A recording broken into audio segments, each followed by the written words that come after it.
Hi, myself Bhanu Pratap, and I'm 22-year graduate. First of all, good morning, good afternoon, or good evening, whatever time आप सब देख रहे हैं video. So मैं lecture record कर रहा हूँ because teaching is my only passion and मेरे को टीचिंग ही करनी है. लाइक अपनी ग्रेजुएशन कंप्लीट होने के बाद भी I am studying for some government exams. But government exams को क्लियर भी हो जाए ना, उसके बाद भी मुझे टीचिंग करनी है. गवर्नमेंट एग्जाम्स के लिए प्रिपेयर करने का भी मेरा मोटो यही था कि अगर वो हो जाते हैं ना, मैं स्टेबल हो जाऊंगा ताकि मैं फ्री माइंड से पढ़ा सकूँ. Because I love teaching. I love teaching क्योंकि मैं आज तक ना ऑनलाइन पढ़ता है. ठीक है, मतलब बचपन से तो नहीं बोल सकता, 9-10 से, जब अलग सर, फिजिक्स बहुत डर लगता था, अलग सर से 9-10 में पढ़ना शुरू किया. फिर 11th, फिर 12th में जब सर का फर्स्ट बैच आया था 12th का फिजिक्स का, उसमें भी मतलब सर की जर्नी देखने का मौका मिला. So I always wanted to be a teacher. मतलब मुझे अच्छा लगता है पढ़ाना. मुझे अच्छा लगता है जब मैं अच्छे से किसी को एक्सप्लेन कर पाऊँ, पढ़ा पाऊँ. So that's my only goal. मुझे टीचिंग ही करनी है लाइफ में. एंड जब मुझे अपॉर्चुनिटी मिली, जब मुझे पता चला that PW is offering for teacher job, ठीक है, 9-10 की फाउंडेशन बैच के लिए, सो आई वॉज वेरी एक्साइटेड. मैं काफ़ी दिन से सोच रहा था कि लेक्चर रिकॉर्ड करूँगा, लेक्चर रिकॉर्ड. बट बिकॉज मेरे पास अपना स्मार्ट बोर्ड और अपना फ़ोन भी नहीं था, मैं सिस्टर से ले गया, तो अपना स्मार्ट बोर्ड नहीं था, तो मैंने एक टीचर से पास में जो हमारे सेंटर पे थे, जहाँ पे मैं पहले 12th को पढ़ाता था, वहाँ से मैंने बात करी and here I am finally. So मैं लेक्चर सर इसीलिए रिकॉर्ड कर रहा हूँ सर मैम कि मैं टीचर की जर्नी को फॉलो कर पाऊँ. Because I love teaching and मैं चाहता हूँ कि मैं वो चीज़ फॉलो कर पाऊँ जिसको मैं प्यार करता हूँ. बिकॉज उसी में मैं अच्छे से काम भी कर पाऊँगा, ग्रो कर पाऊँगा. सो ये सब तो मेरे बारे में था. I am 22 year graduate. ठीक है, तो आज मैंने जो लेक्चर लिया as a demo lecture for PW is control and coordination. Though this is a PPT by Alakh sir के लेक्चर से ही मैंने ली है. ठीक है, मेरे को यहाँ पे एक्सप्लेन करना है, मेरे को अपनी वो स्किल्स बतानी है that how can I explain. So this is class 10th chapter, control and coordination. This chapter is also in 11th in detail. 11th के अंदर ये चैप्टर और ज्यादा डिटेल में है, जिसको पढ़ने में और ज्यादा मजा आता है काफी.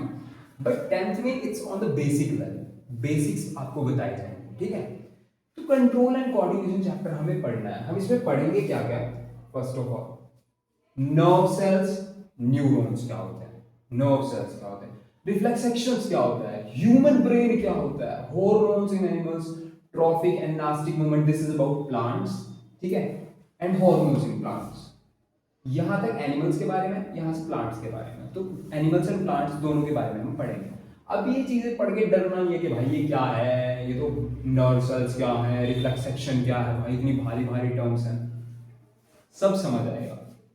Let's dive into this. तो सबसे पहली बात ये बताओ कि कंट्रोल एंड कोऑर्डिनेशन का मतलब क्या होता है. मैं इतनी देर से बोल रहा हूं, हाथ भी चल रहे हैं, चल भी रहा हूं इधर से उधर, है ना, सब कुछ कर पा रहा हूं मैं ना. कौन करवा रहा है, मतलब ऐसा भगवान ने इंसान के अंदर या और एनिमल्स के अंदर भी, मेरे अंदर क्या डाला है जिससे मैं बोल भी पा रहा हूं, साथ में कुछ कुछ सोच भी पा रहा हूं कि बोलना क्या है. ठीक है, हाथ भी चल पा रहे हैं. ठीक है, सब कुछ हो पा रहे हैं. सर क्या है सर? ऑब्वियसली आप सबको पता, ब्रेन है भाई. ब्रेन है सर के अंदर, है ना, वही सब कुछ कंट्रोल एंड कोऑर्डिनेशन करवा पा रहा है. तो ये आपको पता है, ब्रेन है ना. अब उसी चीज को हमें डिटेल में पढ़ना है कि हम कैसे अपने आप को कंट्रोल एंड कोऑर्डिनेशन हमारे अंदर होता है, वही चीज हमें पढ़नी है. अच्छा एक बात बताओ, अगर हम मान लो फॉर एग्जाम्पल बहुत कोई गरम चाय ले आया, ठीक है, गरम गरम बहुत गरम गरम चाय है. ठीक है, कप में भी नहीं है, उसमें है किसी लोहे के उसमें. ठीक है, मैंने उसने मेरे को दे दी और मैंने उसको हाथ लगाया, मेरे हाथ से एकदम छूट गई. गरम लगा वो. ठीक है, और मेरे हाथ से एकदम छूट गई वो, या फिर मैं छोड़ दी. ठीक है, ऐसा कैसे हुआ? ऐसा कैसे हुआ कि मुझे कैसे पता चला कि ये कप मुझे छोड़ना है बचने के लिए? क्योंकि मेरे पास दिमाग है. समझ रहे? यहां बीच में इस सर में ना दिमाग बैठा है. ठीक है, उसको पता चला कि भाई कोई चीज गर्म है, उसको पता है कि हाथ पीछे हटाना है, ठीक है। बाहर से क्या आई गर्म चीज, हाथ पे लगी और मैंने हाथ हटा लिया, ये कैसे हुआ? वही हमें इस चैप्टर में पढ़ना है कि ये चीज कैसे हो पा रही है, समझ रहे हो? तो अब मैंने आपको ऐसा भी होता है, अच्छा कभी कभी आप बाहर जाते हो धूप में, या फिर बहुत देर एकदम लाइट आती है, सूरज की रोशनी आपकी आंखों में पड़ती है, आपकी आंखें एकदम ऐसे बंद हो जाती है और आप ऐसे कर लेते हैं ना, अलग से नहीं बताया था, आप ऐसे कर लेते हो, क्यों? कैसे आपकी बॉडी को पता चला कि आंखें बंद करनी है और ऐसे करना है? ये जो रिस्पॉन्स आपने दिया उस लाइट के प्रति, जो लाइट आ रही थी बाहर से, उसके लिए आपने जो रिस्पॉन्स दिया, आंखें बंद होना और ऐसे करना, ये कैसे हुआ भाई? कैसे हुआ? क्योंकि आपके अंदर दिमाग है, कंट्रोल है आपकी बॉडी में, कोऑर्डिनेशन। अच्छा ऐसा भी नहीं हुआ कि केवल आंखें बंद हुई, आंखें भी बंद हुई, आपने ऐसे भी किया, सब कुछ एक साथ होता है, मतलब बॉडी के काफी सारे ऑर्गन्स एक साथ रिएक्ट कर रहे हैं, मतलब बॉडी के बीच में कोऑर्डिनेशन है, समझ रहे हो? जैसे वही गर्म कप वाली बात या गर्म तवे वाली बात, आपने गर्म चीज को हाथ लगाया, एकदम हाथ पीछे करा, हाथ पीछे करा, बाहर कुछ था गर्म, बाहर की चीज थी, जब वो आपके कांटेक्ट में आई, उसने आपके ऊपर असर किया, तो आपके ब्रेन को पता था कि कैसे रिएक्ट करना है ना। अभी ये कहानी मैंने क्यों बताई है, क्योंकि इसी कहानी से आपको आगे वाली आने वाली टर्म समझ आएंगी, ठीक है। सो नाउ सबसे पहली टर्म जो हमें समझनी है वो है ये स्टिमुलस, रिस्पॉन्स एंड कोऑर्डिनेशन। ये क्या होता है?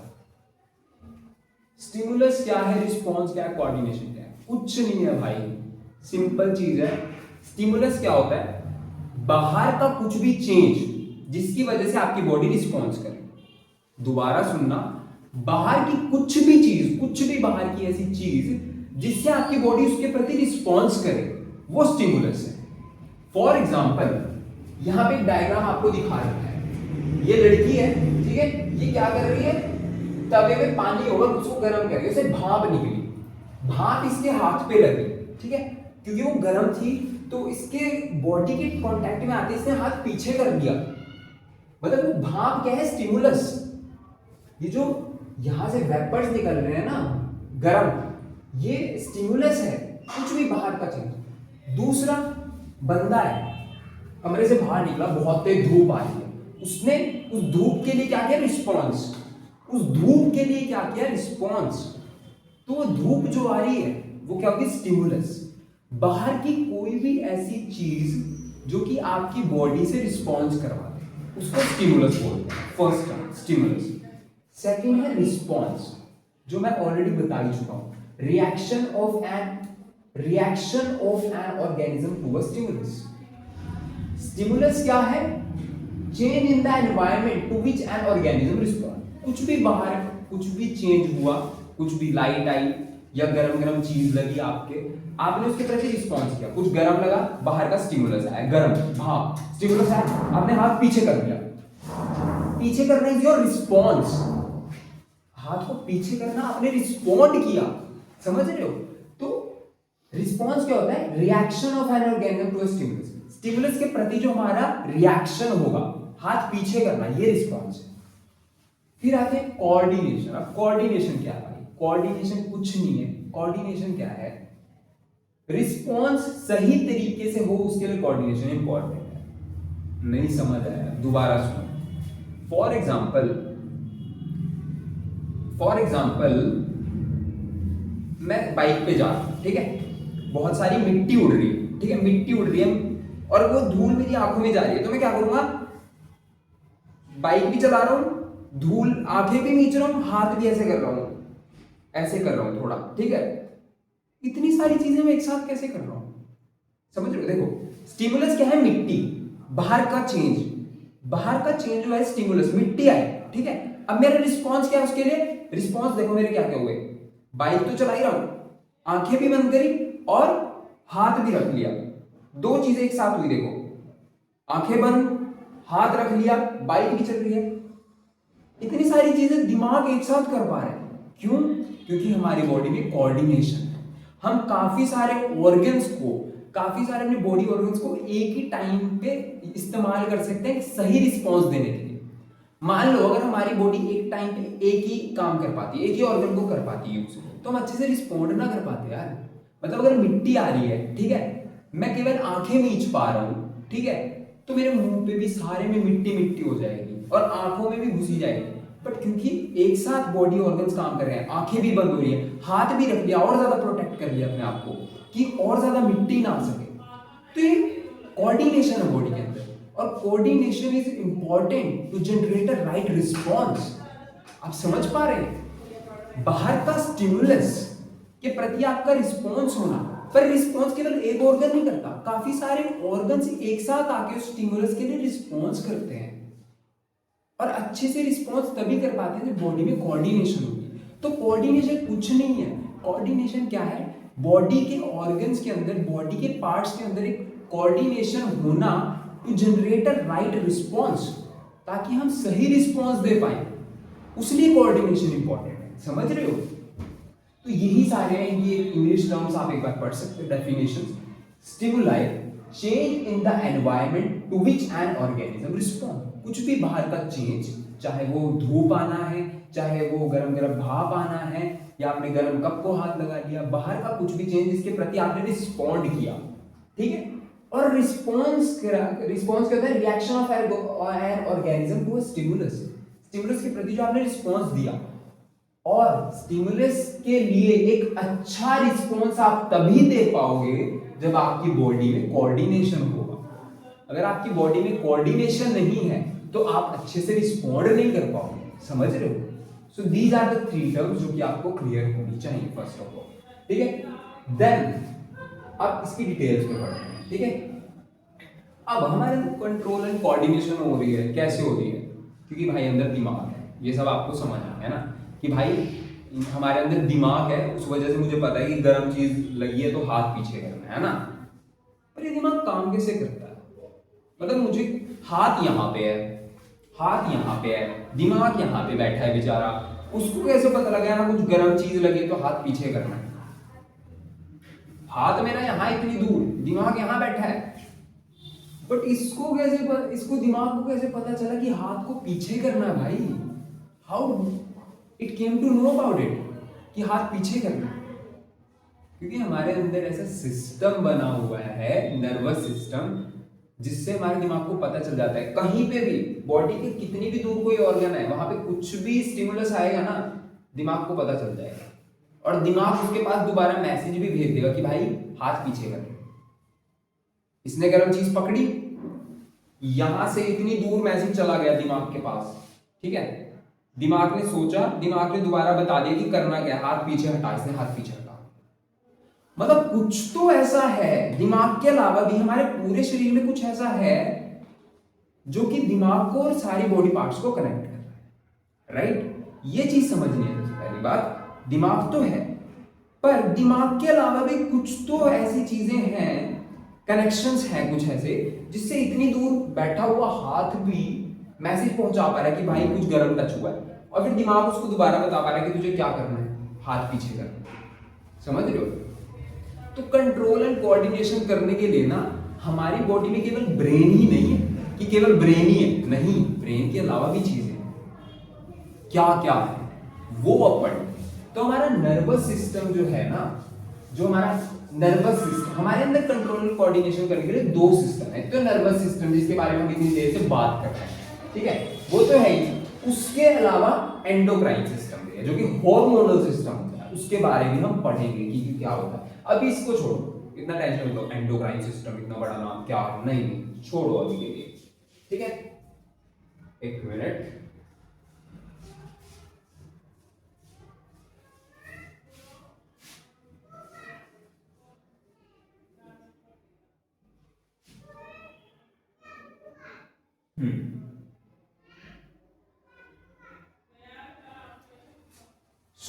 हमें पढ़ना है नर्वस सिस्टम, ठीक है। नर्वस सिस्टम, नर्व्स का सिस्टम, नसों का सिस्टम, नस बोलते हैं ना, हिंदी में नस बोल देते हैं। खून वाली नसें नहीं, खून वाली नसें नहीं, ब्रेन वाली नसें। एक ये भी डाउट रहता है कि क्या जो खून वाली नसें हैं, मतलब खून वाली वेन्स हैं, ब्लड वेसल्स हैं, और जो ये नर्वस सिस्टम की वेन्स हैं वो क्या सेम है? नहीं, अलग अलग है, ठीक है, अलग अलग, ठीक है। अब पढ़ते हैं। तो नर्वस सिस्टम ना बेसिकली दो पार्ट्स में डिवाइडेड है, central nervous system and peripheral nervous system. ठीक है, अब बात करते हैं सेंट्रल नर्वस सिस्टम की। ये वो है जिसके बारे में हम सबको पता है, क्या है, ब्रेन। और ब्रेन के साथ साथ एक और चीज होती है भाई, वो चीज जान लो। ब्रेन से ही ना एक ऐसे, जैसे ब्रेन आपका, ठीक है, this is your brain. Brain से ही ना ऐसे एक पूंछ से निकलती है, ये निकल रखी है जो यहां तक, ये इधर तक निकली हुई है, ब्रेन है। ब्रेन का आपको सबको पता है, सर के अंदर है। उसी से एक ऐसे चोटी टाइप निकलती है जिसको हम बोलते हैं स्पाइनल कॉर्ड। दिस, ये आपका है ब्रेन, एंड उसी ब्रेन से, उसी की कॉन्टिन्यूशन में, ऐसा नहीं है बीच में कहीं टूटा हुआ, नहीं, उसी की कॉन्टिन्यूशन में उससे ही निकली हुई है, नसों का गुच्छा निकला हुआ है। बहुत सारी नसों का गुच्छा निकला हुआ है, मतलब तारों का गुच्छा है, ठीक है, वो निकला हुआ है, उसको हम बोलते हैं स्पाइनल कॉर्ड। ठीक है, ये तो क्या हमारा सेंट्रल नर्वस सिस्टम, क्योंकि बिल्कुल सेंटर में आप देख सकते हो, this is in the centre, brain और ये स्पाइनल कॉर्ड जो कि पूंछ से निकली हुई है इधर से यहां तक, इसको बोलते हैं स्पाइनल कॉर्ड। ठीक है, ये हमारा सेंट्रल नर्वस सिस्टम होगा, यही सारे करता धरता है। अब यही समझना है कि मेन करता धरता नर्वस सिस्टम के ये दोनों ही हैं, brain and spinal cord, that's it, यही मेन करता धरता है। ठीक है, पेरिफेरल नर्वस सिस्टम का भी बताते हैं क्या है। मेन आपके कंपोनेंट्स है ब्रेन एंड स्पाइनल कॉर्ड, दोनों, केवल ब्रेन नहीं, स्पाइनल कॉर्ड भी। स्पाइनल कॉर्ड का भी बहुत बड़ा काम है, ऐसा नहीं कि ब्रेन ही सोचने का काम करता है, ये भी कई बार खुद ही करवा देते हैं सारे काम, ब्रेन तक पहुंचाने की जरूरत नहीं होती मैसेज कि भाई ब्रेन क्या एक्शन लेना, नहीं, स्पाइनल कॉर्ड खुद ही ब्रेन तक नहीं पहुंचाती, खुद ही कह देती कि भाई ये करना है। अगर बहुत इमरजेंसी होती है ना कभी कि मैसेज जल्दी पहुंचाना, मान लो हाथ पे बहुत गर्म चीज लगी, एकदम हटाना है हाथ, तो इतना टाइम नहीं लगाएंगे कि उसको यहाँ पे पहुंचाए, पहले स्पाइनल कॉर्ड के पास, फिर स्पाइनल कॉर्ड से ब्रेन के पास पहुंचाए, फिर ब्रेन भाई सोचेगा, फिर वो दोबारा पहुंचाएगा, इतने में बंदे का हाथ जल गया। इसीलिए कई एक्शन स्पाइनल कॉर्ड खुद डायरेक्ट खुद ले लेती है, हाथ पे कुछ गर्म लगा, स्पाइनल कॉर्ड के पास मैसेज पहुंचा, स्पाइनल कॉर्ड खुद ही कह देगी भाई हाथ हटा ले, ब्रेन तक नहीं पहुंचाएगी, ब्रेन इतना दिमाग लगाएगा, टाइम लगाएगा, इतना टाइम नहीं है भाई, मरना थोड़ी है, हाथ जलाना थोड़ी, राइट। सो ये होता है। अब मैं आपको, ठीक है, ब्रेन है और स्पाइनल कॉर्ड है, ठीक है, स्पाइनल कॉर्ड क्या है, नसों का गुच्छा। स्पाइनल कॉर्ड और आपका वर्टिब्रल कॉलम, रीढ़ की हड्डी, इन दोनों में कंफ्यूज मत करना। रीढ़ की हड्डी हड्डियों वाला सिस्टम है, ठीक है, और स्पाइनल कॉर्ड नर्वस सिस्टम का पार्ट है। ब्रेन से निकल रहा है नसों का गुच्छा, वो स्पाइनल कॉर्ड है। फिर उसके बाहर जो है रीढ़ की हड्डी है जो उसको प्रोटेक्ट कर रही है, क्योंकि स्पाइनल कॉर्ड नसों की बनी हुई है, नसें बहुत डेलिकेट होती है, ठीक है, तो हम इनको बचाने के रखने के लिए उसके बाहर है वर्टिब्रल कॉलम, मतलब जो आपकी रीढ़ की हड्डी है ना, उसके अंदर से निकल के जा रही है स्पाइनल कॉर्ड। तो रीढ़ की हड्डी और स्पाइनल कॉर्ड अलग अलग है, रीढ़ की हड्डी है, उसके अंदर स्पाइनल कॉर्ड निकल के जाती है नीचे तक, यहां से यहां तक, ठीक है, निकल के जाती है। उसके लिए आपका न्यूरल कैनाल होता है, 11th में भी आप पढ़ेंगे, और जो आपका लोकोमोशंस वाला चैप्टर होता है हड्डियों का, उसमें भी आपको पता चलेगा, जो आपकी रीढ़ की हड्डी है ना, उसमें स्पेशली कैनाल बना होता है। कैनाल मतलब एक ओपनिंग बनी होती है, छेद बना होता है, जिसमें से स्पाइनल कॉर्ड निकल के जाएगी, कि भाई उन्होंने रीढ़ की हड्डी ने अपने अंदर एक छेद बना रखा है, स्पाइनल कॉर्ड आपके लिए, आप आराम से इधर से निकल के जाओ, क्योंकि हमें आपको प्रोटेक्ट करना है भाई, ठीक है। तो रीढ़ की हड्डी is a protection for spinal cord, वो स्पाइनल कॉर्ड ही नहीं है, ठीक है, दोनों अलग अलग चीजें हैं, ठीक है।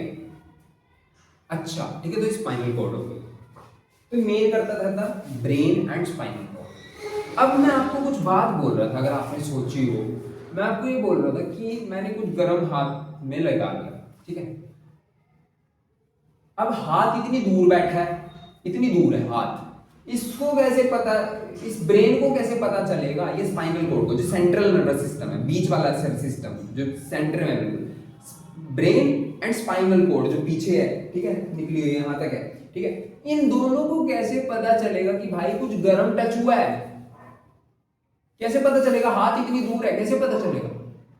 पता ऐसे चलता है कि इन दोनों ने, सेंट्रल नर्वस सिस्टम ने अपने अंदर से नसें फैला रखी हैं, वायर्स फैला रखी हैं पूरे शरीर के अंदर, पूरे शरीर के अंदर वायरिंग कर रखी है कि भाई कहीं भी कुछ होगा, यहां पे कुछ हुआ, यहां पे सेंट्रल नर्वस सिस्टम की तारें फैली हुई हैं, यहां कुछ हुआ वो एकदम सिग्नल पहुंचाएगा ब्रेन तक या स्पाइनल कॉर्ड तक, ठीक है।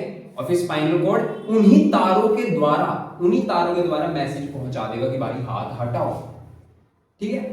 तो सेंट्रल नर्वस सिस्टम और जो सारी तारें फैली हुई हैं, जो इन्होंने सेंट्रल नर्वस ब्रेन ने और स्पाइनल कॉर्ड में तारें फैला रखी हैं ना सारे पूरी बॉडी के अंदर, वही पेरिफेरल नर्वस सिस्टम है। पेरिफेरल नर्वस सिस्टम और कुछ नहीं है, नसें हैं। नसें मतलब नर्व्स, नॉट ब्लड वेसल्स, खून वाली नसों की बात नहीं कर रहे, ठीक है। तारें फैला रखी हैं पूरी बॉडी में और वही पेरिफेरल नर्वस सिस्टम है। पेरिफेरी मतलब किनारों पे, सेंटर में आपका ब्रेन और स्पाइनल कॉर्ड हो गई, साइडों में किनारों पे आपकी क्या है, नसें, जो पेरिफेरल नर्वस सिस्टम बना रहे हैं। पेरिफेरी मतलब किनारों पे, ठीक है। वही आपको यहाँ पे डायग्राम में भी दिख रहा है। ये आपका हो गया सेंट्रल नर्वस सिस्टम, इतना ये ब्रेन एंड स्पाइनल कॉर्ड, और जो बाकी की तारें फैली हैं पूरी बॉडी में, देखो ब्रेन से भी निकल रही हैं तारें, ब्रेन से भी निकल रही हैं, ये देखो ये पिंक पिंक आपको दिख रही होंगी, ठीक है। ब्रेन से भी निकल रही हैं और स्पाइनल कॉर्ड से भी निकल रही हैं तारें, स्पाइनल कॉर्ड से भी निकल रही है, ठीक है। तो ब्रेन से भी निकलती हैं और स्पाइनल कॉर्ड से भी निकलती है नसें। ये दो करता रहता है सेंट्रल नर्वस सिस्टम, ठीक है। अब जो ब्रेन से तारें निकल रही हैं उनको हम बोलते हैं क्रेनियल नर्व्स। देखो वही है ना, ये तो होगा central nervous system, central brain and spinal cord. और जो पेरिफेरल नर्वस सिस्टम है, जो किनारों पे, पेरिफेरल नर्वस सिस्टम कुछ नहीं है, नसें जो फैली है भाई वही है, ये सारा पेरिफेरल नर्वस सिस्टम है, सारा पिंक पिंकिश जो आपको दिख रहा है, ठीक है। जो आपको पिंकिश दिख रहा है, जो आपको पिंकिश दिख रहा है सारा, ये पिंक वाला सारा पेरिफेरल नर्वस सिस्टम है, ठीक है। ये जो ग्रीन वाला है सेंट्रल नर्वस सिस्टम है। कुछ तारे मतलब नर्व्स, उन तारों को नाम बोलते हैं नर्व्स। नर्व्स जो है कुछ ब्रेन से निकल रहे हैं, कुछ स्पाइनल कॉर्ड से निकल रहे हैं, ठीक है। और जो ब्रेन से निकल रही हैं उनको हम बोलते हैं क्रेनियल नर्व्स, उनको हम बोलते हैं क्रेनियल नर्व्स। और जो स्पाइन से निकल रही, मतलब सॉरी हाँ, स्पाइन से निकल रही है, स्पाइनल कॉर्ड से निकल रही है, उनको बोलते हैं स्पाइनल नर्व्स, जो कि यहां पे लिखा भी है। Cranial nerves arise from brain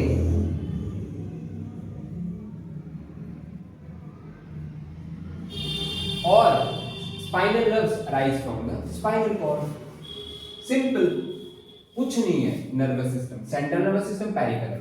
central में दो चीजें, ब्रेन और स्पाइनल कॉर्ड।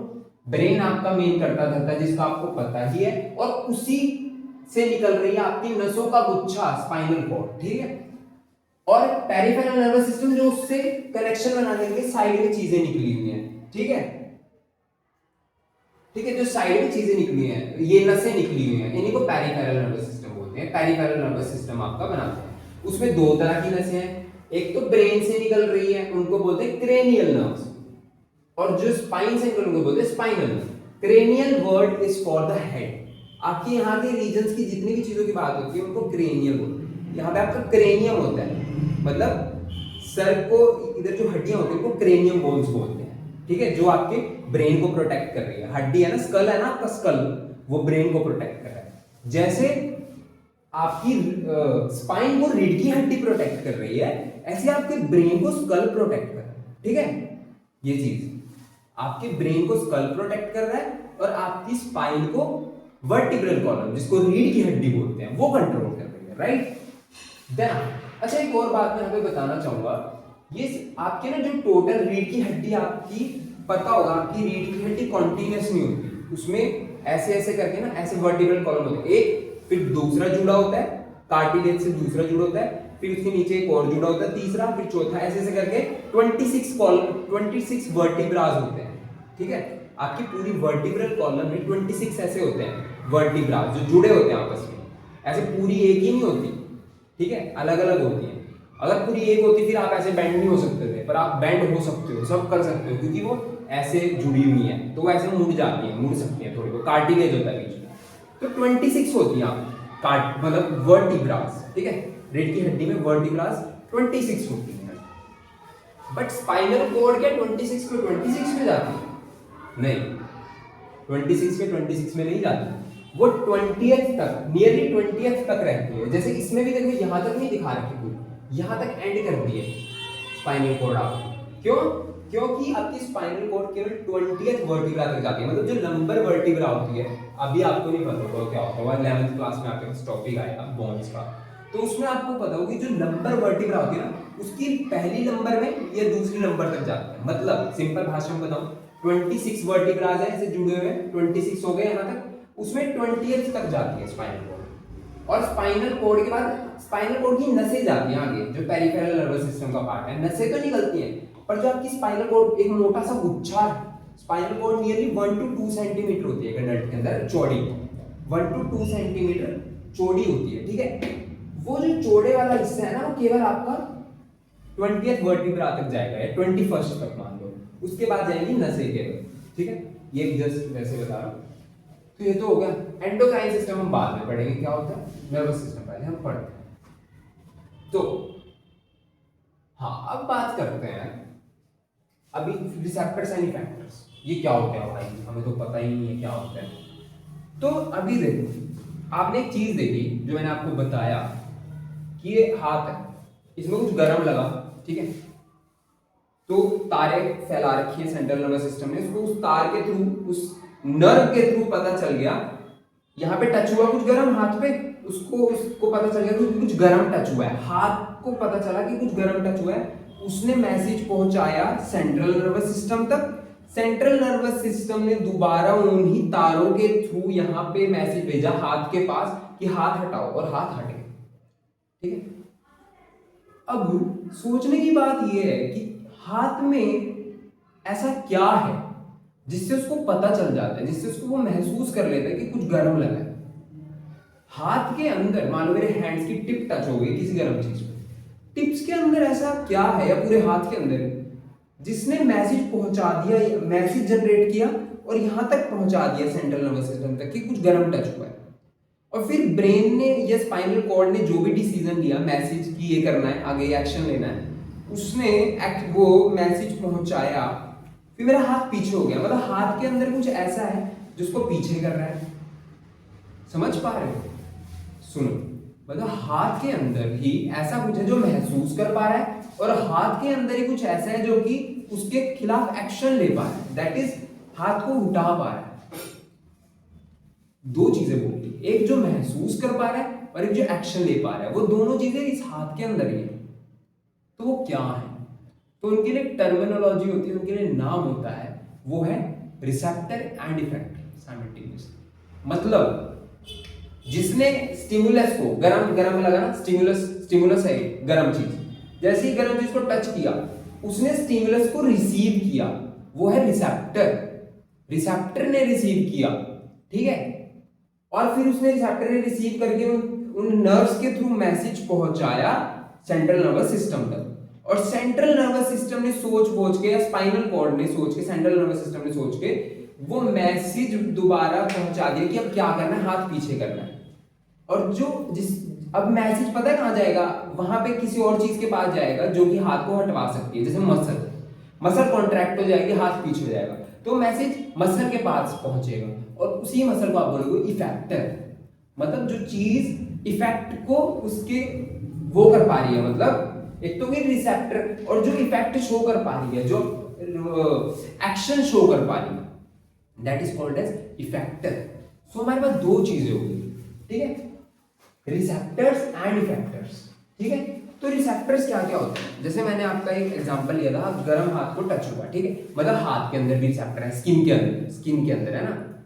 अच्छा, ऐसा भी मैंने बोला था, कुछ बहुत ज्यादा रोशनी आ रही है तो आपकी आंखें एकदम बंद हो जाती हैं ऐसे, मतलब आंखों के अंदर भी रिसेप्टर्स हैं, आंखों के अंदर भी ऐसी चीजें हैं जो महसूस कर पा रही है कि भाई लाइट आ रही है, और वो ब्रेन तक पहुंचा पा रही है उस मैसेज को कि आंखें बंद करवाओ भाई, आंखों के अंदर भी। और कहां हो सकते हैं रिसेप्टर्स, और कहां से हम स्टिमुलस को रिसीव कर सकते हैं? कान के अंदर। कोई मुझे बोलता हो इधर आ भानु भाई, भानु इधर आ, कैसे पता चला? क्योंकि वो आवाज जो है, उस आवाज की वाइब्रेशंस मेरे कान के अंदर पहुंची, और कान के अंदर जो रिसेप्टर्स हैं वो उसको रिसीव कर पाए, समझ रहे हो, उस मैसेज को रिसीव कर पाए और ब्रेन तक पहुंचा पाए कि भाई कोई बुला रहा है, ठीक है, और रिस्पॉन्ड करवाएंगे। और टंग के अंदर हम कुछ खाते हैं, कुछ खाया मैंने खट्टा, तो मुझे कैसे पता चला खट्टा है? क्योंकि टंग के अंदर रिसेप्टर्स हैं जिन्होंने उसको रिसीव किया, उसके टेस्ट को, और दिमाग तक पहुंचाया कि चीज खट्टी है। और कोई चीज कड़वी खा ली तो जीभ के अंदर, हमारी टंग के अंदर रिसेप्टर्स हैं जो बताएंगे कड़वी है भाई, उसको थूक दे। समझ रहे हो, ठीक है। तो ऐसे ही हमारे जितने भी सेंसरी ऑर्गन्स हैं मोस्टली, जैसे नोज हो गया, सबके अंदर रिसेप्टर्स हैं जो कि स्टिमुलस को रिसीव करेंगे और सेंट्रल नर्वस सिस्टम तक पहुंचाएंगे, क्योंकि मेन करता धरता सेंट्रल नर्वस सिस्टम ही है जो कि डिसीजन देगा। रिसेप्टर्स का क्या काम है? रिसेप्टर मैसेज को रिसीव करेंगे और पेरिफेरल नर्वस सिस्टम के थ्रू, उन नर्व्स के थ्रू मैसेज पहुंचाएंगे सेंट्रल नर्वस सिस्टम तक, और फिर सेंट्रल नर्वस सिस्टम दोबारा रिस्पॉन्ड करेगा कि भाई क्या करना है, ठीक है, और इफेक्ट शो करेगा, हाथ को पीछे करवाएगा, इफेक्टर को मैसेज भेजेगा, ठीक है। तो एक ने रिसीव किया और एक ने इफेक्ट शो किया, मतलब हाथ पीछे किया, मसल्स के पास भेजा। इफेक्टर्स जनरली मसल्स होते हैं, ग्लैंड्स होते हैं, क्योंकि मसल्स ही तो पीछे, हाथ ही तो पीछे करवाना है। अगर हाथ पीछे करवाना है तो वो यहाँ के मसल्स को कॉन्ट्रैक्ट करवा देता है मैसेज भेज के, ठीक है। तो रिसेप्टर्स एंड इफेक्टर्स यही है। रिसेप्टर्स आपके क्या होते हैं? फोटो आई, देखो मैंने आपको क्या बताया, मैंने आपको ये बात बताई कि रिसेप्टर्स आपकी आईज के अंदर होते हैं, नोज के अंदर होते हैं। तभी कुछ भी अगर हमारे नाक के अंदर कोई वो चला जाए, धूल मिट्टी चली जाए, रिसेप्टर्स को पता चल जाता है कि भाई कुछ गया है, धूल मिट्टी गई है, ठीक है, धूल मिट्टी गई है, वो ये रिसेप्टर रिसीव करते हैं वो मैसेज को, और फिर पेरिफेरल नर्वस सिस्टम के थ्रू ब्रेन तक पहुंचाते हैं मैसेज। ब्रेन फिर उसको मैसेज जाता है कि छींको, बॉडी को छींकवा देता है, ठीक है, स्नीज करवा देता है ताकि वो बाहर निकल जाए, ठीक है। तो नोज के अंदर भी होते हैं, टंग के अंदर भी होते हैं जो मैं आपको बता चुका हूँ, ईयर के अंदर भी होते हैं, और स्किन के अंदर भी होते हैं, ठीक है। स्किन के अंदर काफी तरह के होते हैं, अब वो पढ़ेंगे, ठीक है, क्योंकि स्किन दो काम कर सकती है, ठीक है, दो काम तो नहीं, मतलब टच को फील कर सकती है, हीट भी देख सकती है कि कोई चीज हीट हो रही है, और वो कोई पिंच कर रहा है, गर्म चीज लगी उसके लिए अलग रिसेप्टर है, और किसी ने हमें ऐसे चूटी काट ली तो पेन हो रहा भाई, उसके लिए भी फील करवा सकती है, ठीक है। अब ये चीज मैं बता ही चुका हूँ, सेंस ऑर्गन्स के अंदर होते हैं। अब इनके ना अलग अलग नाम है, जो आईज के अंदर है उनका अलग नाम है, जो नोज के अंदर है उनका अलग नाम है, जो टंग के अंदर है उनका अलग नाम है, नाम अलग अलग रखते हैं, नेचर भी अलग अलग होता है, वो डिटेल है कि क्या नेचर होता है क्या नहीं होता है, वो चीज छोड़ो, बस अभी के लिए ये समझो कि आईज के लिए रिसेप्टर्स होते हैं, ठीक है। तो आईज पे जनरली क्या, स्टिमुलस क्या होता है आईज के लिए? जनरली स्टिमुलस क्या होता है? लाइट। तो जब लाइट पड़ती है ना, तो जो हमारी आंखों के अंदर फोटो रिसेप्टर है, फोटो इज फॉर लाइट, जैसे फोटोन बोलते हैं ना, फोटोन जो आप केमिस्ट्री में पढ़ते हो, लाइट के पार्टिकल्स। तो जब लाइट के पार्टिकल्स आते हैं ना आईज में, तो जो आईज के अंदर फोटो रिसेप्टर है वो उसको रिसीव कर लेते हैं कि भाई लाइट आ रही है, ठीक है, और आते ही अगर बहुत तेज लाइट है तो वो उसको डिटेक्ट कर लेते हैं कि बहुत तेज लाइट है, और फिर उसको आपके ब्रेन तक पहुंचाते हैं उन नर्व्स के थ्रू, और फिर दोबारा नर्व से मैसेज आता है कि भाई आईज को ब्लिंक करो। कहां पे मैसेज जाएगा? इन मसल्स के पास। रिसीव किसने किया? जो आंखों के अंदर रिसेप्टर्स हैं, फोटो रिसेप्टर्स, उन्होंने मैसेज रिसीव किया, नर्व्स के थ्रू ब्रेन तक पहुंचाया, ब्रेन ने दोबारा मैसेज भेजा कहां पे? इनके पास। ये जो मसल्स यहां पे हैं इनके पास भेजा, दोबारा आईज के अंदर नहीं भेजेगा, जिन्होंने फोटो रिसेप्टर्स के पास मैसेज नहीं भेजेगा। फोटो रिसेप्टर कुछ नहीं कर सकते, वो तो बस रिसीव कर सकते हैं, उन्होंने रिसीव करने का काम कर दिया, आपको बता दिया भाई ये काम है, अब इफेक्टर के पास भेजो भाई ये मैसेज। और इफेक्टर कौन है? ये मसल, ये जो बंद करवानी है, यहाँ की जो ये मसल्स है, जो स्किन है यहाँ, इसमें आपके इफेक्टर्स हैं जो कि बंद होंगे, कॉन्ट्रैक्ट होके बंद करवाएंगे इसको। ये नहीं कि भाई फोटो रिसेप्टर्स ने रिसीव किया दोबारा उन्हीं को मैसेज भेज दिया, वो कुछ नहीं कर सकते भाई। इफेक्ट शो करने के लिए इफेक्टर के पास मैसेज भेजना पड़ेगा, ठीक है, समझ रहे हो? जैसे हमारे हाथ में कुछ गर्म लगा, स्किन में हीट लगा, तो उसके हमारे इसके अंदर थर्मो रिसेप्टर है, थर्मो मतलब टेम्परेचर, थर्मो का मतलब टेम्परेचर। उन्होंने हीट को देखा कि हीट हो रहा है, उन्होंने मैसेज पहुंचा दिया ब्रेन, सेंट्रल नर्वस सिस्टम के पास। अब सेंट्रल नर्वस सिस्टम के पास मैसेज पहुंचा दिया अब सेंट्रल नर्वस सिस्टम दोबारा इसके पास नहीं भेजेगा फोटो रिसेप्टर थर्मो रिसेप्टर के पास मैसेज। थर्मो रिसेप्टर कुछ नहीं कर सकता, उसके पास मैसेज भेजने का फायदा नहीं है, ठीक है। आपको भेजना पड़ेगा इफेक्टर के पास, उन मसल्स के पास जो कॉन्ट्रैक्ट होकर पीछे होगी, समझ रहे हो। तो इफेक्टर एंड रिसेप्टर दो अलग अलग चीजें हैं, ठीक है, ठीक है। तो आईज का मैंने बताया, और ऐसे ही स्किन का बताया थर्मो रिसेप्टर। ऐसे स्किन के अंदर नोसिसेप्टर्स भी होते हैं, नोसी जो पेन को डिटेक्ट करते हैं। स्किन को आपकी किसी ने पिंच किया या ऐसे मारा, ठीक है, तो वो चीज कौन रिसीव करेगा आपकी स्किन के अंदर, जो नोसिसेप्टर्स, ठीक है। उसके बाद आते हैं ईयर के अंदर, कान में मैं क्यों सुन पा रहा हूं, क्योंकि फोनो रिसेप्टर्स है कान के अंदर, ठीक है, जो आपकी वॉइस को, साउंड वेव्स को डिटेक्ट कर पा रहे हैं, ठीक है। फिर आते हैं टंग के अंदर, टंग जो टेस्ट ले पा रही है, टेस्ट के लिए उसके अंदर गस्टेटरी रिसेप्टर, ठीक है, गस्टेटरी रिसेप्टर, टेट से याद रखो टेस्ट, ठीक है, गस्टेटरी। फिर आते हैं नोज के अंदर, आते हैं ओल्फैक्टरी रिसेप्टर्स।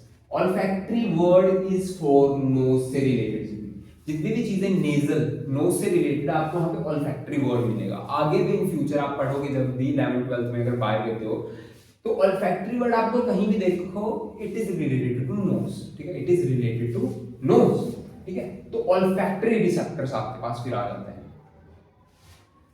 नाउ आपके पास वही, ठीक है, ये तो हो गया आपके रिसेप्टर्स। फिर आपके पास आते हैं इफेक्टर्स। इफेक्टर्स क्या होते हैं, आपके मसल्स हो सकते हैं, टिश्यू हो सकते हैं, जो कि जहां पे जैसे हमारे यहाँ आईलेट्स के टिश्यू के पास मैसेज दिया था। ग्लैंड्स हो सकते हैं, ग्लैंड्स हम पढ़ेंगे उसके अंदर, एंडोक्राइन सिस्टम में भी पढ़ेंगे, ठीक है। Which act in the response to a stimuli, जो कि स्टिमुलाई के लिए रिएक्ट करते हैं, ठीक है, रिस्पॉन्स जनरेट करते हैं। इफेक्टर का काम है मैसेज पहुंचाना, कि भाई स्टिमुलस को रिसीव करके पहुंचाना, भाई ये हुआ है। अब रिस्पॉन्स जनरेट करने के लिए आपको मैसेज इफेक्टर के पास पहुंचाना पड़ेगा कि ये काम करना है, ठीक है, डन। अब इसमें कुछ क्वेश्चंस हैं, what is mean by receptors in the human body. तो आपको पता है रिसेप्टर्स क्या होते हैं, ऐसी चीज जो कि स्टिमुलाई को रिसीव कर पा रहा है, जो कि स्टिमुलाई को रिसीव कर पा रहा है और वो मैसेज आपके ब्रेन तक पहुंचा, ठीक है, सेंट्रल नर्वस सिस्टम तक पहुंचा पा रहा है, स्पाइनल कॉर्ड भी है उसमें, ठीक है। अच्छा, अब एक और बात आती है कि रिसेप्टर्स तो हैं, बट रिसेप्टर्स को ना एक्टिवेट होने के लिए, स्टिमुलेट होने के लिए, मैसेज पहुंचाने के लिए एक थ्रेशोल्ड वैल्यू की जरूरत पड़ती है, समझ रहे हो। मतलब उतनी होनी चाहिए, मान लो कोई चीज गर्म है, वो इतनी गर्म होनी चाहिए, थोड़ी इतनी गर्म होनी चाहिए कि आपके हाथ उसको सेंस कर पाए, इतना भी कम ना हो कि आपके हाथों को पता ही नहीं चले कुछ गर्म चीज लग रही है, समझ रहे हो। हालांकि जो हमारे अंदर स्किन के अंदर जो थर्मो रिसेप्टर है बहुत सेंसिटिव है, तो उनकी थ्रेशोल्ड वैल्यू बहुत ही कम होती है, मतलब थोड़े से हीट पे वो सेंस कर लेते हैं कि हीट है, ठीक है। बट कहने की बात ये है कि थ्रेशोल्ड वैल्यू होनी चाहिए, मतलब जो उस रिसेप्टर की थ्रेशोल्ड वैल्यू है, अगर उससे कम वैल्यू का स्टिमुलस आएगा तो वो रिस्पॉन्स शो नहीं करेंगे। एक रिसेप्टर को स्टिमुलेट करने के लिए, मतलब उसको उसके अंदर मैसेज पहुंचाने के लिए, रिसीव कर ले वो स्टिमुलस को और फिर मैसेज इंपल्स जनरेट कर दे, इसी मैसेज को इंपल्स बोलते हैं, इंपल्स जनरेट कर दे, उसके लिए थ्रेशोल्ड वैल्यू होती है। अगर उससे कम स्टिमुलस की वैल्यू है तब वो रिएक्ट नहीं, तब वो मैसेज को नहीं पहुंचाएंगे आगे, इंपल्स को जनरेट नहीं करेंगे, और अगर थ्रेशोल्ड से ऊपर है तब करेंगे, ठीक है। सो अब ये हो गया फर्स्ट क्वेश्चन, तो ये था। अब second question, name any 4 types of receptor with their location. आपको रिसेप्टर्स बताने हैं, ठीक है, और उनकी लोकेशन बतानी है। कैसे याद करना है, ये याद कर लो कि सेंस ऑर्गन्स के अंदर रिसेप्टर्स होते हैं, आईज के अंदर होते हैं, और कौन से होते हैं, फोटो रिसेप्टर। स्किन के अंदर होते हैं टेम्परेचर को डिटेक्ट करने के लिए थर्मो रिसेप्टर, ठीक है। नोज में होते हैं ऑल्फैक्टरी रिसेप्टर्स, ठीक है, olfactory word is for nose. Tongue के अंदर होते हैं गस्टेटरी रिसेप्टर, ईयर के अंदर फोनो रिसेप्टर, फोन पे बात कर रहे हैं उससे याद करो, फोनो रिसेप्टर। तो ऐसा है, ठीक है।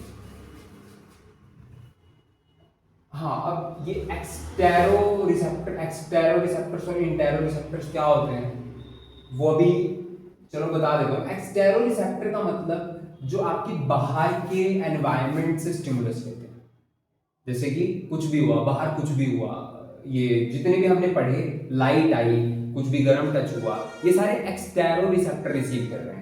ये सारे एक्सटेरो रिसेप्टर्स हैं, मतलब जो बाहर के स्टिमुलस को रिसीव करते हैं। बाहर से लाइट आई, ठीक है, बाहर से कुछ भी स्मेल आई या कुछ नाक में चला गया। ऑल्फैक्टरी रिसेप्टर्स जनरली स्मेल को डिटेक्ट करते हैं, तो ठीक है। टेस्ट के लिए बाहर से आपने कुछ खाया तो गस्टेटरी रिसेप्टर, साउंड बाहर से आई है तो फोनो रिसेप्टर, हीट बाहर से आई है तो थर्मो रिसेप्टर, पेन बाहर से हुआ है तो नोसिसेप्टर। ये सारे एक्सटेरो रिसेप्टर्स हैं बाहर।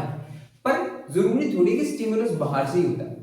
स्टिमुलस क्या होता है? कोई भी ऐसी चेंज जो आपकी बॉडी में कुछ भी रिएक्शन मतलब रिस्पॉन्स जनरेट करवाए। बाहर से कुछ भी स्टिमुलस आता है तो आप बाहर के ऑर्गन से रिएक्ट करते हो, बट अंदर से भी स्टिमुलस आता है। बॉडी के अंदर भी फंक्शनिंग चल रही है। स्टिमुलस बॉडी के अंदर स्टिमुलस क्या हो सकता है? फॉर एग्जाम्पल भूख लगना। अब भूख लगना कोई बाहर से थोड़ी कुछ चीज है, अंदर से लगे। उसके रिएक्शन में बॉडी ने क्या किया? पेट की मसल्स को कॉन्ट्रैक्ट करने लग गया, गुड़गुड़ होने लगती है ना, पेट की मसल्स को कॉन्ट्रैक्ट करने लग गया। तो ये किस चीज, कौन से रिसेप्टर्स ने डिटेक्ट किया कि भूख लग रही है? आपके गैस्ट्रोइंटेस्टाइनल ट्रैक्ट के अंदर, मतलब पेट के अंदर, इंटेस्टाइन, इनके अंदर ऐसे रिसेप्टर्स होते हैं जो भूख को, ग्लूकोज की कमी को डिटेक्ट कर लेते हैं कि बॉडी के अंदर ग्लूकोज की कमी हो रही है, फूड की कमी हो रही है, और फिर वो कॉन्ट्रैक्ट कराना शुरू कर देते हैं, ठीक है। तो ये रिसेप्टर्स बॉडी के अंदर है जो कि अंदर के स्टिमुलस को डिटेक्ट करें, तो उनको हम इंटेरोसेप्टर्स बोलते हैं, ठीक है, इंटेरोसेप्टर्स। अब इंटेरोसेप्टर्स आपके बहुत सारे हैं। बैरोसेप्टर्स जो कि आपकी ब्लड वेसल्स के अंदर होते हैं। जैसे ही ब्लड के अंदर, जैसे ही वेसल्स के अंदर जब ब्लड प्रेशर बढ़ेगा तो जो वेसल्स के अंदर बैरोसेप्टर है वो उसको सेंस कर लेंगे कि भाई ब्लड प्रेशर बढ़ रहा है, उसको कम करवाओ, वो मैसेज भेजेंगे, फिर उसके लिए रिस्पॉन्स होगा। तो ये है इंटेरोसेप्टर्स जो बॉडी के अंदर स्टिमुलस के लिए रिएक्ट करवाते हैं, उनका मैसेज पहुंचा पाते हैं, और एक्सटेरोसेप्टर जो बाहर का मैसेज रिसीव करते हैं, ठीक है। देन अब आते हैं नर्व सेल और न्यूरॉन। ये क्या होता है भाई? नर्व सेल और न्यूरॉन क्या होता है? अब देखो, हम इतनी देर से बात करें ब्रेन की, स्पाइन की, और उससे जो नर्व्स निकल रही है, पेरिफेरल नर्वस सिस्टम बना रही है, तो ये सारी चीजें सेल से बनी हुई। हमें पता है कि हमारी पूरी बॉडी सेल से बनी है, अलग अलग टाइप के सेल से। किडनियां किसी और सेल से बनी है, जिनको हम नेफ्रॉन्स बोलते हैं, ठीक है। और आपकी स्किन एपिथेलियल सेल से बनी है, किसी और सेल से, ठीक है। तो हमारी पूरी बॉडी में अलग अलग सेल्स, पर पूरी बॉडी सेल्स की बनी है। हालांकि अलग अलग टाइप के सेल से बनी है, पर पूरी बॉडी बनी है सेल्स से। तो जो हमारा नर्वस सिस्टम है, brain, spinal cord, peripheral nervous system, ये नर्व्स जो नसें फैली हुई हैं, ये किससे बनी है? ये किस टाइप के सेल से बनी है? तो जिस टाइप के सेल से बनी है उन्हीं सेल्स को बोलते हैं नर्व सेल या फिर न्यूरॉन। नर्व सेल या न्यूरॉन को ही नर्व सेल बोलते हैं, मतलब जो नर्व्स के अंदर सेल, ठीक है। पहली बात, नर्व क्या होती है? नर्व कुछ नहीं होती, वही जो मैं बता रहा था ना तुम्हें, जो पूरी पेरिफेरी में फैली हुई है, वही नर्व्स है। और जो आपका जो बीच का स्पाइनल कॉर्ड है, मैं वो भी बोल रहा था कि नसों का गुच्छा है, ठीक है। तो उसमें भी बहुत सारी नर्व्स, बहुत सारी आपस में गुच्छे की तरह बंधी हुई है, तो वो 1 to 2 सेंटीमीटर तक ठीक हो जाता है। बाकी नसें थोड़ी पतली हैं क्योंकि वो अलग अलग फैली हुई है, ठीक है। तो वही नर्व्स है, वही क्या है? नर्व्स।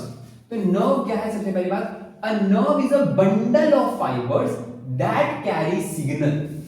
क्या है? Bundle of fibres, nerves. ये जो बीच वाली है स्पाइनल कॉर्ड, ये ज्यादा मोटा बंडल है, बहुत, मतलब इसमें काफी सारी नर्व्स मिलके एक साथ जुड़ के बनी हुई है एक स्पाइनल कॉर्ड। बट वैसे नर्व जो है अलग अलग।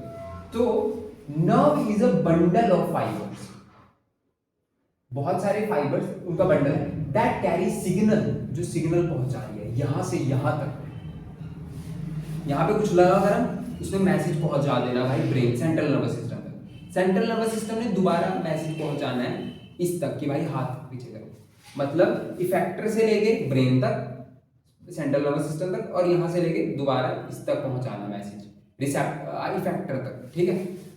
तो यही आपकी नर्व्स होती है। तो उसी की डेफिनेशन है A nerve is a bundle of fiber that carries signal between the brain and the other parts of the body.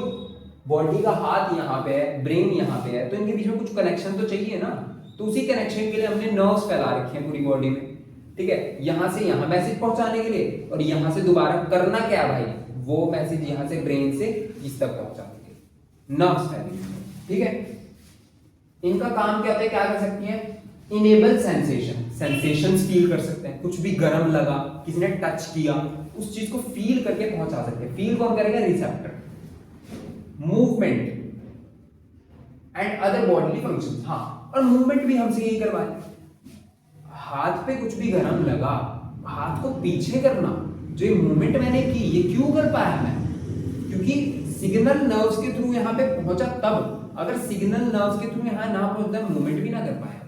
जो मैं हाथ चला पा रहा हूँ, सब कुछ कर पा रहा हूँ, ये क्योंकि मेरे दिमाग से कनेक्शंस बंधे हुए हैं हाथों में।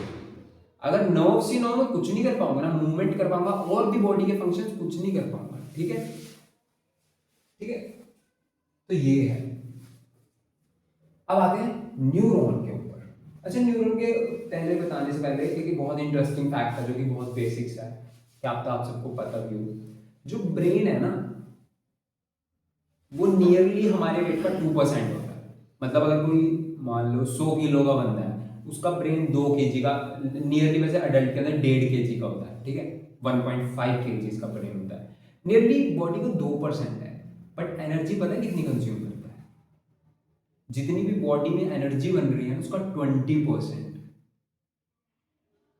ये अकेला ब्रेन, इतना सा हिस्सा, 1.5 kg का ब्रेन, जो कि आपकी बॉडी के मास का नियरली 2% भी नहीं है, वो इतनी एनर्जी कंज्यूम करता है। आपकी बॉडी में जितनी भी एनर्जी बन रही है, 20% तो ब्रेन ही खा जाता है, क्योंकि उसको सारी चीजें कंट्रोल करनी है, समझ रहे हो। उसी को सब कुछ कंट्रोल करना है, भूख लगवाना, आपको टाइम से सब कुछ बताना कि अब क्या करना है, क्या नहीं करना है, इस चीज के लिए क्या रिस्पॉन्स देना है, कैसे खड़े होना है, कैसे चलना है, सब ब्रेन करवा पा रहा है भाई, समझ रहे हो। तो ब्रेन बहुत ज्यादा एनर्जी कंज्यूम करता है, ठीक है। अब ब्रेन, आपके जो ये ब्रेन है, आपका स्पाइनल नर्व है, जो ये नर्व्स फैली हुई है बाकी पेरिफेरी, ये कौन से सेल से बनी है, न्यूरॉन से। अब न्यूरॉन का स्ट्रक्चर क्या होता है वो पढ़ेंगे, उससे पहले डेफिनेशन पढ़ लेते हैं। Neuron, structural and functional unit of nervous system. Nervous system का स्ट्रक्चरल फंक्शनल यूनिट है, ठीक है। मतलब आपका जो ये नर्वस सिस्टम है पूरा, ये नर्वस सिस्टम, ठीक है, ये नर्वस सिस्टम जो है पूरा, चाहे वो ब्रेन है, चाहे स्पाइनल कॉर्ड है, चाहे पेरिफेरल नर्व्स है, क्रेनियल और स्पाइनल नर्व्स, ये सारी न्यूरॉन से बनी हुई, नर्व सेल से बनी हुई, ठीक है। अब वो नर्व सेल कैसा है इसको जरा देखते हैं कैसा लगता है वो, ठीक है। और पढ़ लेते हैं। Longest cell in the body, जैसे मैंने बताया बॉडी के अलग अलग ऑर्गन्स अलग अलग चीज से बने हुए हैं, ठीक है, अलग अलग तरह सेल से बने हुए हैं। तो अलग अलग तरह के सेल्स हैं, उनमें से, उन सारे सेल्स में से सबसे लॉन्गेस्ट टाइप का सेल न्यूरॉन ही होता है, समझ रहे हो। Longest cell in the body is neuron. काम क्या होता है, वही carry messages in the form of electrical impulse signals, electrical impulse और सिग्नल्स की फॉर्म में पहुंचाता है मैसेज, ठीक है। टच हुआ कुछ या गर्म लगा, इसको इंपल्स, इलेक्ट्रिक इंपल्स जनरेट करेगा, यहां तक मैसेज पहुंचाएगा, और वापस इसके पास भी मैसेज पहुंचाएगा कि हाथ पीछे करना है। ये सारे न्यूरॉन्स कर रहे हैं, नर्व्स कर रही है ना, नर्व्स किससे बनी है, न्यूरॉन से, ठीक है। तो ये न्यूरॉन का स्ट्रक्चर क्या होता है भाई, न्यूरॉन का स्ट्रक्चर ये होता है, जैसे हर एक सेल होता है, उसके अंदर कहते हैं सेल बॉडी, तो सबसे पहले उसके अंदर सेल बॉडी होती है, ठीक है। जैसे हर एक न्यूरॉन के अंदर सेल बॉडी होती है, तो इसके अंदर ये इतनी सेल बॉडी है, ठीक है, ये सेल बॉडी है, ये सेल बॉडी है, ठीक है, सेल की बॉडी है, और ये इसके अंदर न्यूक्लियस है, ठीक है, ये साइटोप्लाज्म करा हुआ है, जिसको न्यूरोप्लाज्म बोलते हैं, ये न्यूक्लियस है, ठीक है। सेल बॉडी को ही हम सोमा भी बोलते हैं, सोमा, ठीक है। अब एक तो ये होता है सेल बॉडी होता है, दूसरी न्यूक्लियस हो गई। अब जो ऊपर निकले हुए हैं ना, ऊपर की तरफ, इनको बोलते हैं डेंड्राइट्स, ठीक है, इनको क्या बोलते हैं, डेंड्राइट्स। अब इन डेंड्राइट्स का क्या काम होता है अभी देखेंगे। दूसरी चीज इसकी पूंछ से निकली होती है ऐसे करके, इतनी पूंछ यहां तक, ये जो निकली है यहां तक, इसको बोलते हैं एक्सोन। एक्सोन। और फिर उसी पूंछ में से ऐसे थ्रेड्स लाइक स्ट्रक्चर निकले होते हैं ऐसे, जो कि एक्सोन टर्मिनल है, ठीक है। नर्व एंडिंग्स भी बोल सकते हैं, ठीक है, नर्व एंडिंग, इस नर्व की एंडिंग है, ठीक है, या एक्सोन टर्मिनल बोल सकते हैं, एक्सोन का टर्मिनल पॉइंट जहां पे टर्मिनेट हो रहा है, खत्म हो रहा है, तो ये होता है। अब इनका क्या क्या काम है, ठीक है। तो जैसे मैंने बताया कि यहां मेरी फिंगर है, इसमें नर्व्स फैली हुई है, नर्व्स किससे बनी है, इनसे। तो जो ये डेंड्राइट है ना, जो ये डेंड्राइट है, ये मेरे फिंगर्स की टिप्स में है, ये फिंगर की टिप्स में ऐसे फैले हुए हैं। इनका काम क्या होता है, यही है वो जो रिसीव करेंगे, यही है वो जो रिसीव करेंगे मैसेज को। कुछ भी गर्म टच हुआ, ये रिसीव करेंगे, कुछ गर्म है, और मैसेज पहुंचाएंगे यहां तक। फिर इसके आगे एक और न्यूरॉन जुड़ा होता है ऐसे ही, वो आगे पहुंचाएगा, उसके आगे एक और होता है, ऐसे ऐसे करके neurons neurons neuron neuron neuron neuron ऐसे करके पूरा न्यूरॉन न्यूरॉन जुड़े होते हैं, और टच होते ही ये डेंड्राइट्स रिसीव करते हैं इंफॉर्मेशन को कि कुछ गर्म है, और मैसेज पहुंचाएंगे सेंट्रल नर्वस सिस्टम तक, और सेंट्रल नर्वस सिस्टम फिर दोबारा दूसरे न्यूरॉन न्यूरॉन न्यूरॉन उनसे इफेक्टर के पास मैसेज जाएगा कि हाथ पीछे करना है।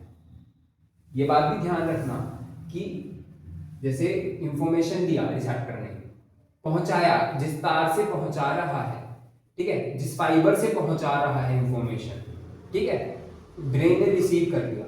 अब ब्रेन को दोबारा मैसेज पहुंचाना है यहाँ इफेक्टर के पास, तो उसी तार से नहीं पहुंचाएगा, उसी फाइबर से नहीं पहुंचाएगा, दूसरे फाइबर से, दूसरे फाइबर जो इफेक्टर के साथ जुड़ा है उससे उसके थ्रू पहुंचाएगा, और इफेक्टर को कॉन्ट्रैक्ट करा के हाथ पीछे करवाए, ठीक है।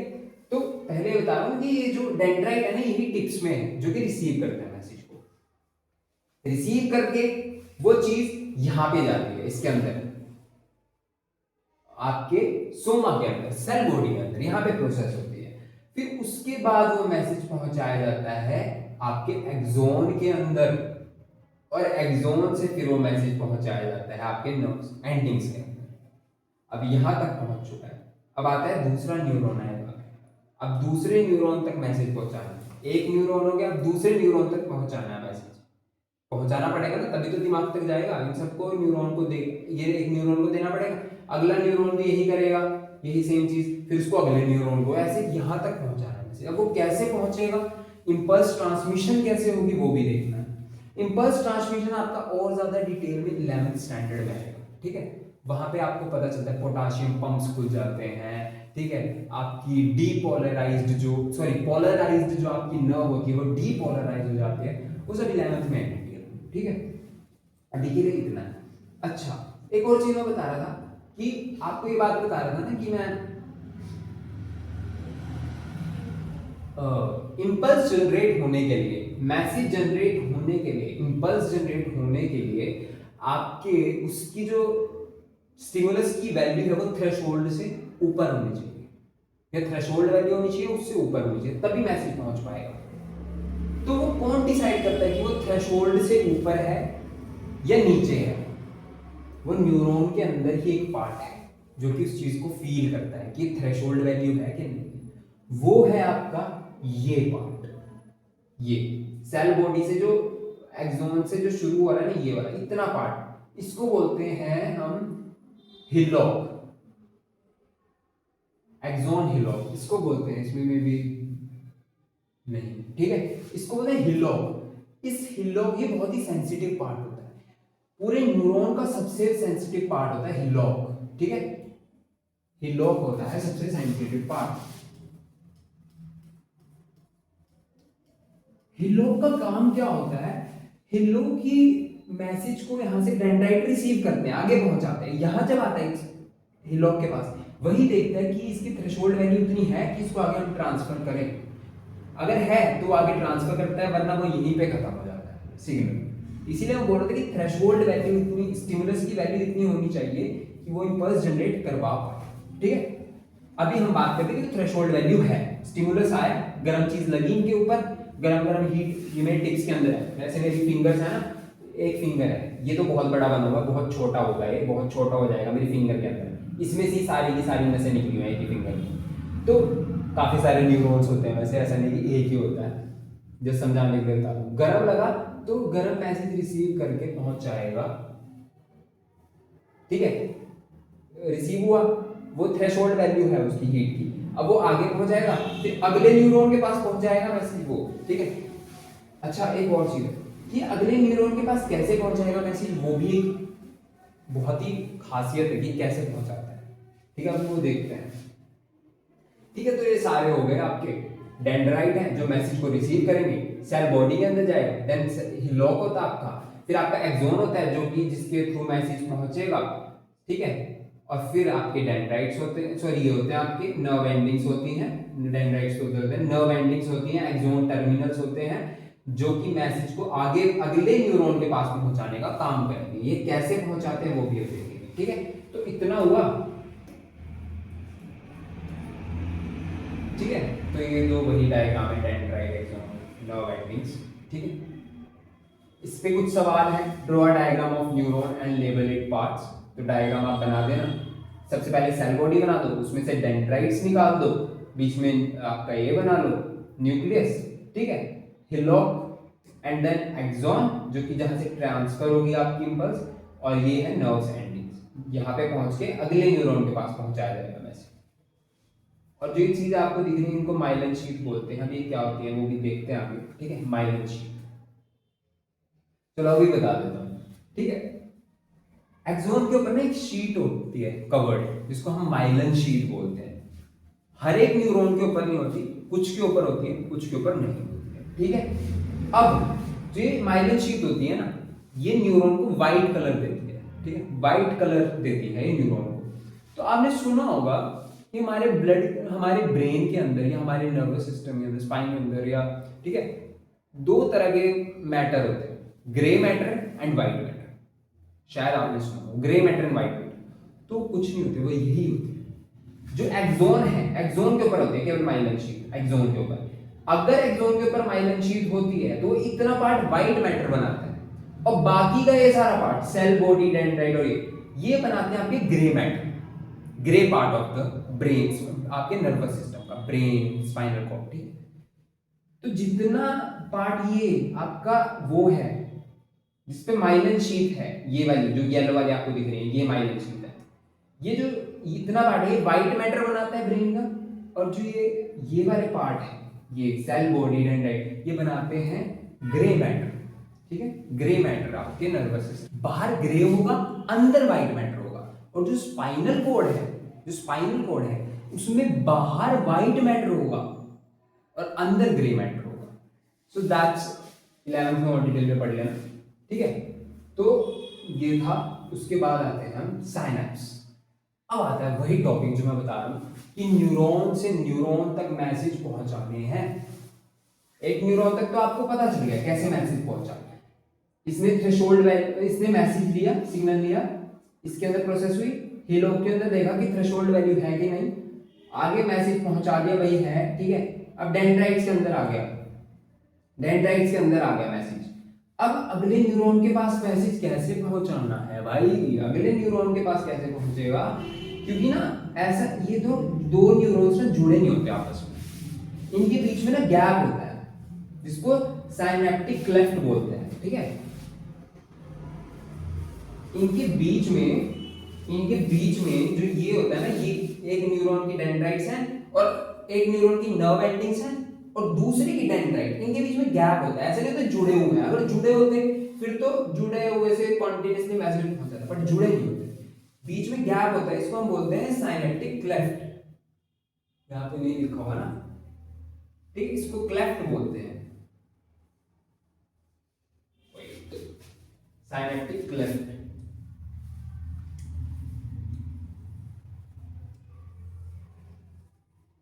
ठीक है।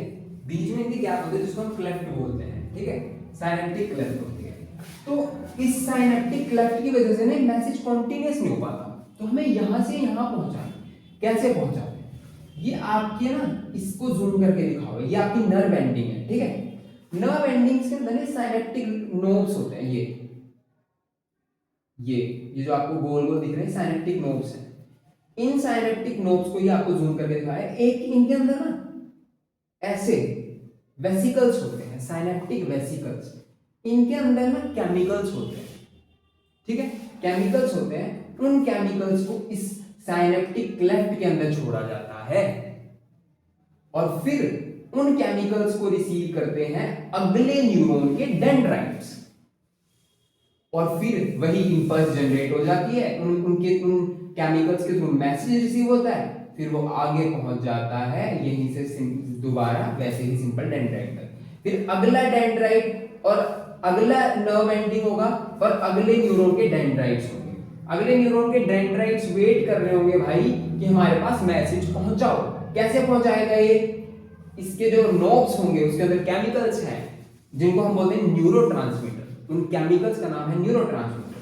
वो न्यूरोट्रांसमीटर रिलीज होंगे यहां से साइनेप्टिक नोब में, जो साइनेप्टिक वेसिकल है, साइनेप्टिक वेसिकल के अंदर भरा हुआ है न्यूरोट्रांसमीटर। वो न्यूरोट्रांसमीटर रिलीज होंगे, ये येलो येलो आपको दिख रहे होंगे, और फिर उसको अगले न्यूरॉन का डेंड्राइट कैरी करेगा और फिर आगे पहुंचेगा। ऐसे हमारा इंपल्स कैरी होता है एक और दूसरे न्यूरॉन के बीच में। समझ आए? नर्व से ट्रांसमिशन कैसे होता है? सबसे पहली बात, एक न्यूरॉन जो है, देखो पिछली उसमें दिखाता हूं मैं स्लाइड में,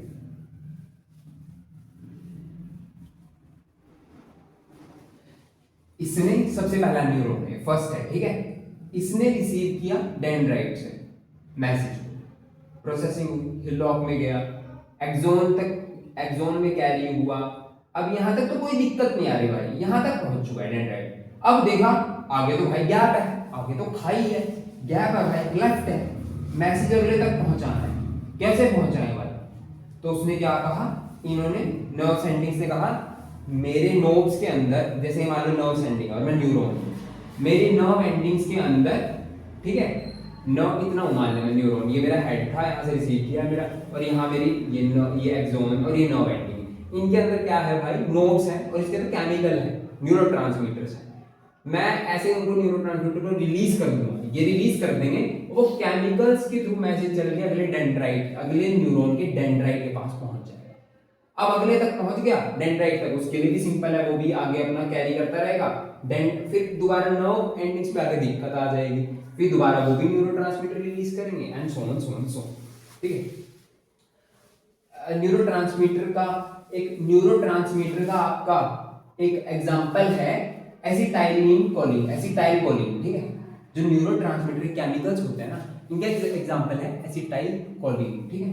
अच्छा, एक और बात इंपॉर्टेंट है कि एक बार इंपल्स जनरेट हो गई, कुछ आपने गर्म टच किया, इंपल्स जनरेट हुई, अब न्यूरोट्रांसमीटर निकले, अगले के पास मैसेज पहुंच गया, ठीक है, अब ये ट्रांसमिट करेगा, न्यूरोट्रांसमीटर रिलीज करेगा। पर जो ये पहले वाले न्यूरोट्रांसमीटर निकले हैं, क्या ये निकले रहने दो, या इनको डाइजेस्ट करना पड़ेगा, इनको हटाना पड़ेगा?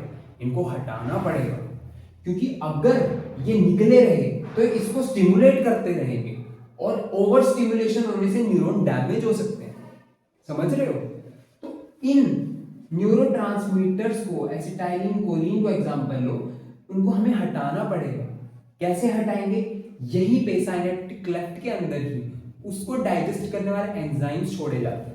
कभी कभी एंजाइम्स छोड़े जाते हैं जो इनको हटा देते हैं, डाइजेस्ट कर लेते हैं, या फिर कई बार रीअब्जॉर्प्शन का प्रोसेस भी होता है कई जगह पे, जो दोबारा न्यूरोट्रांसमीटर को रीअब्जॉर्ब कर लेते हैं, ठीक है, उनको हटा दिया जाता है ताकि ज्यादा ओवर स्टिमुलेशन ना हो और नेक्स्ट मैसेज अगर आता है तो वो भी भेजा जा सके और न्यूरोट्रांसमीटर खत्म ही ना हो जाए, ठीक है। ऐसा भी होता है जब न्यूरोट्रांसमीटर्स खत्म भी हो जाते हैं। कैसे हो जाते हैं? आप बहुत देर तक एक ही चीज हाथ ऐसे मारे जा रहे हो, ठीक है, वो न्यूरॉन्स पहुंचा रहे होंगे मैसेज, एक न्यूरॉन से दूसरे न्यूरॉन में आपके ट्रांसमीटर्स निकल रहे होंगे, न्यूरोट्रांसमीटर निकल रहे हैं, मारे जा रहे हो, एक टाइम के बाद ये न्यूरोट्रांसमीटर खत्म हो जाएंगे।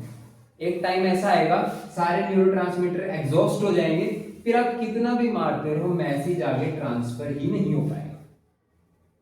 इसको बोलते हैं, ये फटीग में आ जाते हैं, थक जाते हैं, न्यूरोट्रांसमीटर एग्जॉस्ट हो जाते हैं। समझ रहे हो? तो अगर किसी को स्टिमुलस बार बार दिया जाए ना, एक टाइम के बाद वो उसको रिसीव करना है, मतलब रिसीव करेगा बट आगे पहुंचा नहीं पाएगा, फील होना ही बंद हो जाएगा क्योंकि इंपल्स आगे पहुंच ही नहीं पाएगा। ठीक, तो दैट इज इट। ये आपका दिया हुआ है साइनेप्स, इसको बोलते हैं।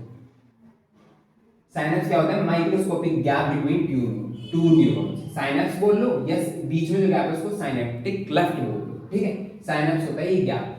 The role of the synapse is to transmit the electrical impulse from one neuron to another. At the synapse, the electrical impulse cause the release of chemicals. क्योंकि यहाँ पे गैप है, इलेक्ट्रिकल इंपल्स तो direct तो transmit कर ही नहीं जा सकती, तो केमिकल्स छोड़ दिए जाते हैं जिनको बोलते हैं न्यूरोट्रांसमीटर, और फिर वो आगे फॉरवर्ड होते हैं। ठीक है, और फिर कैरी ऑन होता है प्रोसेस। प्रभु चल रही है ना वीडियो? ठीक है, तो फ्रॉम द नर्व एंडिंग्स कहां से रिलीज होते हैं न्यूरोट्रांसमीटर? नर्व एंडिंग से, यहां से इन नर्व्स एंडिंग्स से रिलीज होते हैं न्यूरोट्रांसमीटर। ठीक है, यहां से these chemicals cross the synaptic gap, और ये केमिकल्स इस साइनेप्टिक क्लेफ्ट, ये साइनेप्टिक गैप से आते हैं। ठीक है, उसको क्रॉस करते हैं और कहां तक पहुंचते हैं? अगले डेंड्राइट, अगले न्यूरॉन के डेंड्राइट की टिप तक of the next neuron, generating a new electrical impulse in that neuron. ठीक है, ऐसे होता है। ठीक, देन हमारे पास आता है ट्रांसमिशन, वही चीज है, transmission of impulse between two neurons कैसे होती है? वही प्रोसेस है, chemical collected at the end of the dendritic यार, chemicals collected at the end of the dendritic, पहला डेंड्राइट की टिप पे केमिकल से सॉरी इंपल्स रिसीव होगा। ठीक है, अच्छा ये नेक्स्ट की बोल रही है, एक मिनट, ये यहाँ की बात चल रही है कि केमिकल पहले यहाँ से इंपल्स जनरेट हुई। ठीक है, दूसरे तक आई। अब यहाँ पे क्या होगा? जो केमिकल्स रिलीज हुए थे, न्यूरोट्रांसमीटर्स रिलीज हुए थे, वो डेंड्राइट्स पे रिसीव होंगे। डेंड्राइट्स पे रिसीव होंगे, chemical reaction create movement of ions. वही मूवमेंट ऑफ आयंस जो मैं बोल रहा था, पोटेशियम चैनल्स का ओपन होना, वो आप डिटेल में और पढ़ोगे 11th में भी। ऐसे ही देख लो कि जो न्यूरोट्रांसमीटर्स हैं वो नर्व एंडिंग्स तक आए और यहाँ पे चैनल्स खुल जाते हैं, इतना समझ लो, आयन चैनल्स खुल जाते हैं। ठीक है, आयन चैनल्स खुल जाते हैं और उसकी वजह से आगे ट्रांसमिट होगा। ठीक है, सिग्नल। ठीक है, ion movement creates potential difference create होगा यहाँ पे। Impulse travel from dendrite to the cell body, और फिर डेंड्राइट से सेल बॉडी तक आपका मैसेज पहुंचेगा। फिर इसके बाद वो एक्सॉन में जाएगा, impulse travels to the axon, reach the nerve ending, दोबारा नर्व एंडिंग, और यहाँ से भी दोबारा न्यूरोट्रांसमीटर्स निकलेंगे। ठीक है, अब जो ये चीज है ना भाई आपकी, जो ये है movement of ions, potential difference, ये आपका पूरा नर्व इंपल्स कैसे जनरेट होती है 11th स्टैंडर्ड में आप अच्छे से डिटेल में पढ़ोगे। होता क्या है, अभी थोड़ा सा बेसिक में बता देते हैं। होता क्या है, जैसे आपके न्यूरॉन्स स्टिमुलस रिसीव करते हैं ना, जैसे न्यूरॉन्स ने स्टिमुलस रिसीव किया तो उनके ना पोटाशियम जो चैनल्स होते हैं वो खुल जाते हैं। वैसे वो डीपोलराइज्ड होती है, वैसे वो पोलराइज्ड होती है पहले। ठीक है, फिर वो डीपोलराइज हो जाती है, फिर उसके बदले वो और चैनल्स खोलती है आयंस के। तो ऐसे इंपल्स ट्रैवल होती है थ्रू चैनल्स ऑफ आयंस। तो वो डिटेल में बात है। ठीक है,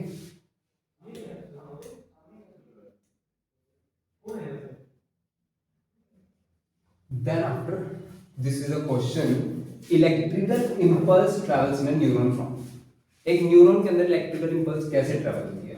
तो this is the answer, dendrite पहले, फिर सेल बॉडी, फिर एक्सॉन, फिर नर्व एंडिंग्स, दैट्स इट।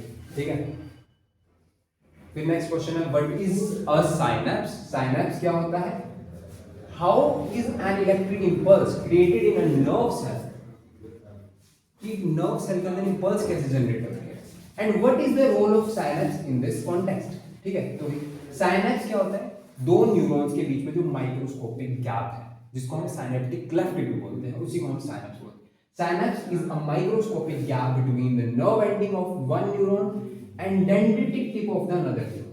मतलब एक न्यूरॉन है, dendrite, axon, cell body, axon और नर्व एंडिंग। अब नर्व एंडिंग और अगले न्यूरॉन का डेंड्राइट, इन दोनों के बीच में जो गैप है उसी को आप साइनेप्स बोलते हैं। ठीक है। इन अ न्यूरॉन, एक न्यूरॉन के अंदर an electrical impulse is created by the difference in the potential created by movement of ions across the neurons membrane. Neural membrane में आयंस चैनल्स खुल जाते हैं, आयंस का डिफरेंस होता है, पोटेंशियल डिफरेंस। पोलराइज्ड आपकी जो एक रेस्टिंग स्टेट में जो पोलराइज्ड आपकी नर्व होती है वो डीपोलराइज हो जाती है, ठीक है। अब वो what is the role of synapse in the context, वही रोल है साइनेप्स का, एक मैसेज एक न्यूरॉन से दूसरे न्यूरॉन तक पहुंचाना न्यूरोट्रांसमीटर्स जनरेट करके, ठीक है। अभी मैं थोड़ा हरी हरी में पढ़ा रहा हूँ क्योंकि शायद मुझे प्रिसाइज रखना है लेक्चर, और मैं इतना भी डिटेल में नहीं लेके जा सकता कि मैं एक ही टॉपिक पे बहुत टाइम लगा दूँ। अदरवाइज मैं पढ़ाना बहुत डिटेल में चाहता हूँ, मैं और डिटेल में पढ़ाना चाहता हूँ, बट बिकॉज मुझे डेमो लेक्चर्स में दिखाना है अपना पढ़ाने का, ताकि मैं ज़्यादा कवर कर पाऊँ, ठीक है। तो इस वजह से मैं थोड़ा हरी कर रहा हूँ because I am time bound, so but फिर भी I am trying to do the best. Now types of neurons, types of neurons कौन कौन से होते हैं, न्यूरॉन कौन कौन से होते हैं, ठीक है। तो मैंने आपको एक बात बताई थी अभी अभी, शायद आपको याद हो कि जो आपका हाथ है, कुछ भी आपका जो भी सेंसरी ऑर्गन है, जैसे फॉर एग्जांपल हाथ ले लेते हैं, रिसेप्टर ने रिसीव किया, कुछ भी गर्म लगा, रिसीव किया, एक फाइबर के थ्रू उसने मैसेज पहुंचाया है ब्रेन में। अब ब्रेन को दोबारा इफेक्टर के पास, मसल्स के पास, इफेक्टर के पास मैसेज पहुंचाना है कि हाथ पीछे करो, ठीक है। तो क्या उसी फाइबर के थ्रू पहुंचाएगा या दूसरा फाइबर? इसका आंसर है दूसरा फाइबर। उसी फाइबर से दूसरा फाइबर, उसके थ्रू पहुंचाया जाएगा दोबारा मैसेज की इफेक्टर तक कि हाथ पीछे करो। अब इन दोनों फाइबर का ना अलग अलग नाम होता है, और इनके अंदर जो न्यूरॉन है उनका भी अलग अलग नाम होता है। न्यूरॉन दोनों के अंदर सेम ही है, न्यूरॉन सेम ही चीज है उन दोनों के अंदर, ठीक है। ऐसा नहीं कि उसके अंदर अलग तरह के सेल, उसके अंदर नहीं, सेल अलग, नाम अलग अलग है, रोल के हिसाब से नाम अलग है। फर्स्ट जो यहाँ पे हिट हुआ, न्यूरॉन ने जो मैसेज ब्रेन तक पहुंचाया, उसको बोलते हैं सेंसरी न्यूरॉन या सेंसरी नर्व। जो उस फाइबर को क्या बोलते हैं, सेंसरी नर्व, जिसने मैसेज को सेंस करके, रिसीव करके ब्रेन सेंट्रल नर्वस सिस्टम तक पहुंचाया, सेंसरी नर्व। और उसके अंदर जो न्यूरॉन्स होंगे उनको बोलेंगे सेंसरी न्यूरॉन। अब ब्रेन को दोबारा मैसेज पहुंचाना हाथ तक कि हाथ पीछे करो, ठीक है।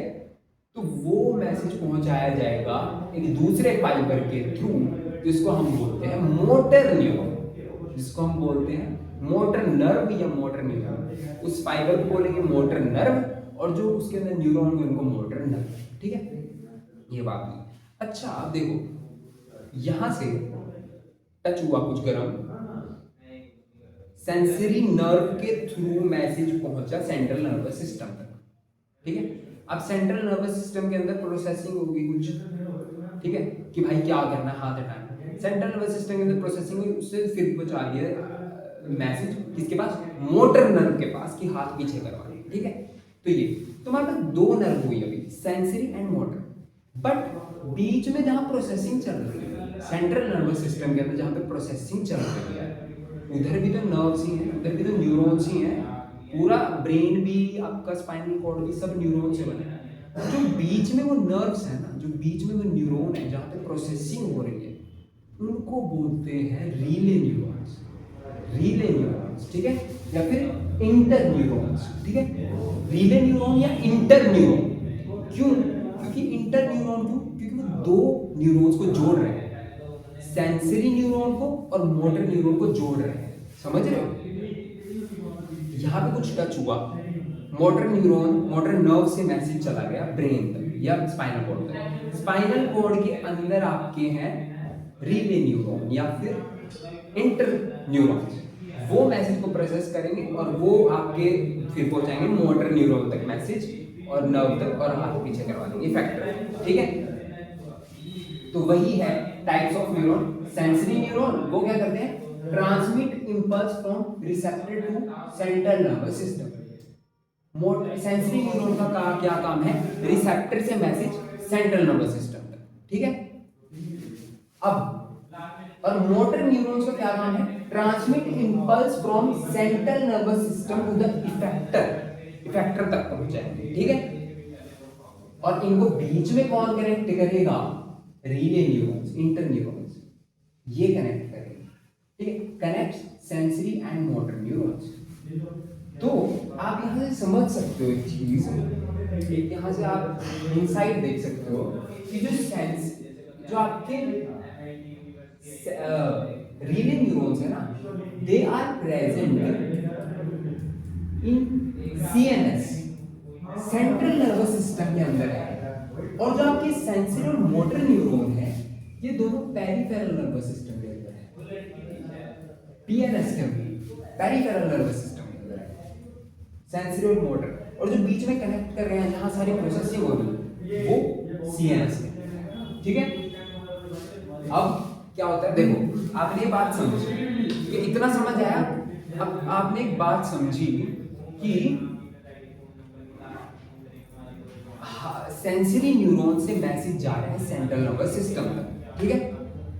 अब सेंट्रल नर्वस सिस्टम से दोबारा मैसेज मोटर न्यूरॉन के थ्रू पहुंचाने किस तक? इफेक्टर तक।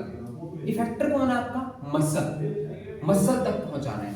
तो जो न्यूरॉन्स, नर्व्स हैं, वो मसल तक पहुंच रही हैं। तो मसल और नर्व के बीच में कुछ कनेक्शन है, उसी को हम बोलते हैं न्यूरोमस्कुलर जंक्शन, ठीक है। उसी को हम बोलते हैं न्यूरोमस्कुलर जंक्शन, न्यूरॉन और मसल के बीच में जंक्शन, ठीक है।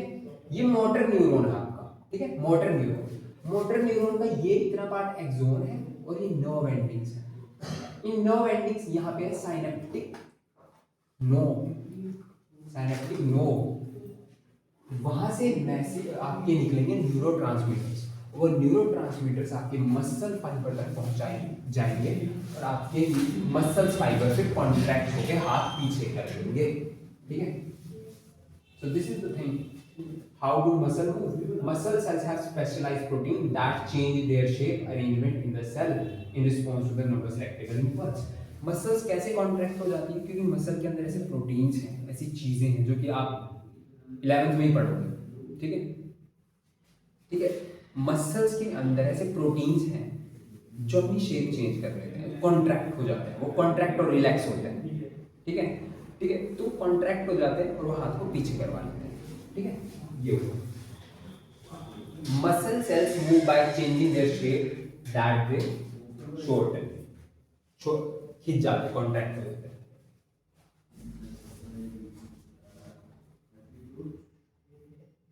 देन आफ्टर रिफ्लेक्स एक्शन क्या होता है? रिफ्लेक्स एक्शन क्या होता है? जैसे मैंने आपको बताया था कि ऐसा नहीं है कि हर मैसेज ब्रेन तक पहुंचाया जाए। कभी कभी जब इमरजेंसी होती है ना, तो हमारा करता धरता कौन बन जाता है? Spinal cord. स्पाइनल कॉर्ड करता धरता बन जाता है। तो क्या होता है, मान लो मैंने बहुत गर्म चीज को एकदम टच किया, ठीक है, टच किया, रिसेप्टर्स ने रिसीव किया मैसेज पहुंचाया यहाँ तक, सेंट्रल नर्वस स्पाइन तक पहुंचाएगा पहले। अब स्पाइन इतना टाइम नहीं लगाएगी कि ब्रेन तक मैसेज पहुंचाए कि ब्रेन भाई कुछ डिसीजन ले, नहीं, ब्रेन तक नहीं पहुंचाएगा। स्पाइनल कोड ही डिसीजन लेकर डायरेक्ट यहां पर भेज देगी इफेक्टर तक कि भाई हाथ पीछे कर लो। यही है आपका रिफ्लेक्स एक्शन, जिसमें ब्रेन इन्वॉल्व नहीं होता। रिफ्लेक्स एक्शन ऐसे एक्शंस हैं जो कि हमें फास्ट लेने पड़ते हैं, जल्दी लेने पड़ते हैं, ठीक है। ऐसे एक्शंस जो हमें फास्ट और जल्दी लेने पड़े, जिसमें हम ब्रेन के लिए वेट नहीं कर सकते कि ब्रेन कुछ कहे, ब्रेन सोचे। तो रिफ्लेक्स एक्शन कुछ नहीं है, वही सेम चीज होगी बट उसमें ब्रेन इन्वॉल्व नहीं होगा। स्टिमुलस है, रिस्पॉन्स, स्टिमुलस है गर्म, रिस्पॉन्स भी है हाथ हटाना, पर उसमें ब्रेन इन्वॉल्व, स्पाइनल कॉर्ड ने सारा काम कर दिया।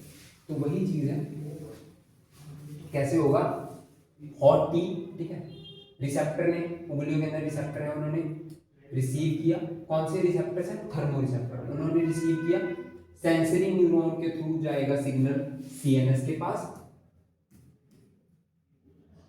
सीएनएस, पर सीएनएस के अंदर स्पाइनल कोड ही काम कर रही है, ब्रेन तक मैसेज नहीं पहुंचाया जाएगा। स्पाइनल कोड ही आपका मोटर न्यूरॉन के थ्रू इफेक्टर के पास, जो इफेक्टर मसल्स होंगे उनके पास, उनको कॉन्ट्रैक्ट करवा के हाथ पीछे करवा दे, बस। This is the reflex action.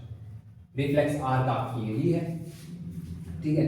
कि कुछ भी गर्म लगा, आपका सेंसरी न्यूरॉन से मैसेज गया स्पाइनल कॉर्ड की तरफ, ये स्पाइनल कॉर्ड है, ठीक है। स्पाइनल कॉर्ड ने ही मैसेज दोबारा भेज दिया यहाँ तक मोटर मसल्स तक, मोटर न्यूरॉन के थ्रू कि हाथ को पीछे करो। अब देखो ये मोटर सेंसरी न्यूरॉन को और मोटर न्यूरॉन को बीच में जो स्पाइनल कॉर्ड के अंदर न्यूरॉन है, रिले न्यूरॉन, वो कनेक्ट कर रहे हैं, इंटर न्यूरॉन या रिले न्यूरॉन, ठीक है। अब आता है ब्रेन। फर्स्ट ऑफ ऑल अभी मैं वीडियो के बाद जाके देखने वाला हूँ कि कितनी रिकॉर्ड हो चुकी है, क्योंकि शायद ज़्यादा भी मैं रिकॉर्ड कर सकता।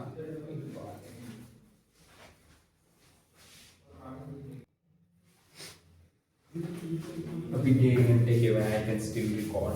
हाँ, तो ब्रेन अभी तक हमने क्या क्या देखा, देखो अभी तक हमने पढ़ा स्टिमुलस, उसके लिए रिस्पॉन्स जनरेट करना, और सही रिस्पॉन्स जनरेट करने के लिए हमारी बॉडी के अंदर है कोऑर्डिनेशन, ठीक है, ये हुआ अब तक। देन हमने पढ़ा, एक बार देख लेते हैं, ठीक है, अभी तक जो हम पढ़ चुके हैं स्टिमुलस, रिस्पॉन्स, कोऑर्डिनेशन, ठीक है। देन हमने पढ़ा कि हमारे अंदर जो नर्वस सिस्टम है वो कैसा है, क्या क्या है उसमें। मेन करता रहता है ब्रेन, स्पाइनल कॉर्ड, ठीक है। फिर उसने अपनी तारे फैलाई हुई हैं पेरिफेरल नर्वस सिस्टम, ठीक है। जो ब्रेन से निकल रही है क्रेनियल नर्व्स, जो स्पाइन से निकल रही है स्पाइनल नर्व्स, ठीक है। फिर देखा कि रीढ़ की हड्डी और स्पाइनल कॉर्ड अलग अलग है, रीढ़ की हड्डी के अंदर से स्पाइनल कॉर्ड निकल रही है, ठीक है। देन देखा रिसेप्टर क्या होते हैं, इफेक्टर क्या होते हैं। रिसेप्टर है वो जो मैसेज को रिसीव करके पहुंचा रहे हैं motor neuron, sorry sensory neuron के थ्रू पहुंचा रहे हैं सेंट्रल नर्वस सिस्टम में, और जो दोबारा सेंट्रल नर्वस सिस्टम से मैसेज मोटर न्यूरॉन लेकर किसके पास आ रहा है, इफेक्टर न्यूरॉन, इफेक्टर के पास, जो कि मसल होती है, ठीक है। ये हुआ नर्व सेल, हमने पढ़ा कैसा होता है, ठीक है। फिर हमने पढ़ा कि एक न्यूरॉन से दूसरे न्यूरॉन के पास मैसेज कैसे पहुंचाया जाता है। फिर टाइप्स ऑफ न्यूरॉन्स पढ़े जो कि मैसेज लेके जा रहे हैं, सेंसरी न्यूरॉन जो वापस इफेक्टर के पास लेके जा रहे हैं, मोटर न्यूरॉन जो उनको बीच में कनेक्ट कर रहे हैं, जो कि हमारे सेंट्रल नर्वस सिस्टम के अंदर है, रीले न्यूरॉन्स और इंटर न्यूरॉन्स, ठीक है। अब हमने ये पढ़ा रिफ्लेक्स आर्ट। रिफ्लेक्स आर्ट कुछ नहीं होता, सेम सिस्टम हो रहा है, ब्रेन इन्वॉल्व नहीं है, ठीक है। अब आते हैं फाइनली ब्रेन के पास। ब्रेन क्या होता है, जिसके बारे में हम जैसे पढ़ रहे हैं कि ब्रेन प्रोसेसिंग करता है, कैसे करता है, ठीक है। ब्रेन प्रोसेसिंग करता है तो कैसे करता है, उसके अंदर क्या क्या चीज़ें हैं, ब्रेन के अंदर हमारे कौन कौन से पार्ट हैं जो कि अलग अलग चीज़ों को कंट्रोल करते हैं। ब्रेन के अंदर एक अलग पार्ट है जो अलग चीज़ को कंट्रोल कर रहा है, एक अलग पार्ट है जो किसी और चीज़ को कंट्रोल कर रहा है, ठीक है, ब्रेन के अंदर। तो वही पार्ट्स हमें बस पढ़ने हैं और उनके फंक्शंस पढ़ने हैं। ब्रेन के अंदर मेजरली 3 पार्ट्स होते हैं, fore brain, mid brain and hind brain. Fore brain, mid brain and hind brain होते हैं, ठीक है। यार मेरे को लगता है माइक कनेक्ट करना पड़ेगा। मैं ये रिकॉर्ड मतलब ये लगा के देख रहा हूँ अगर आवाज़ सही है, क्योंकि बाहर बहुत शोर हो रहा है।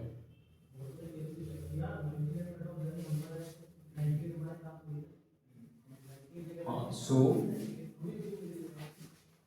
Fore brain, mid brain and hind brain. अब इनके तीनों के फंक्शंस अलग अलग होते हैं, ठीक है। फोर ब्रेन जो होता है ना, फोर ब्रेन होता है ये इतना हिस्सा,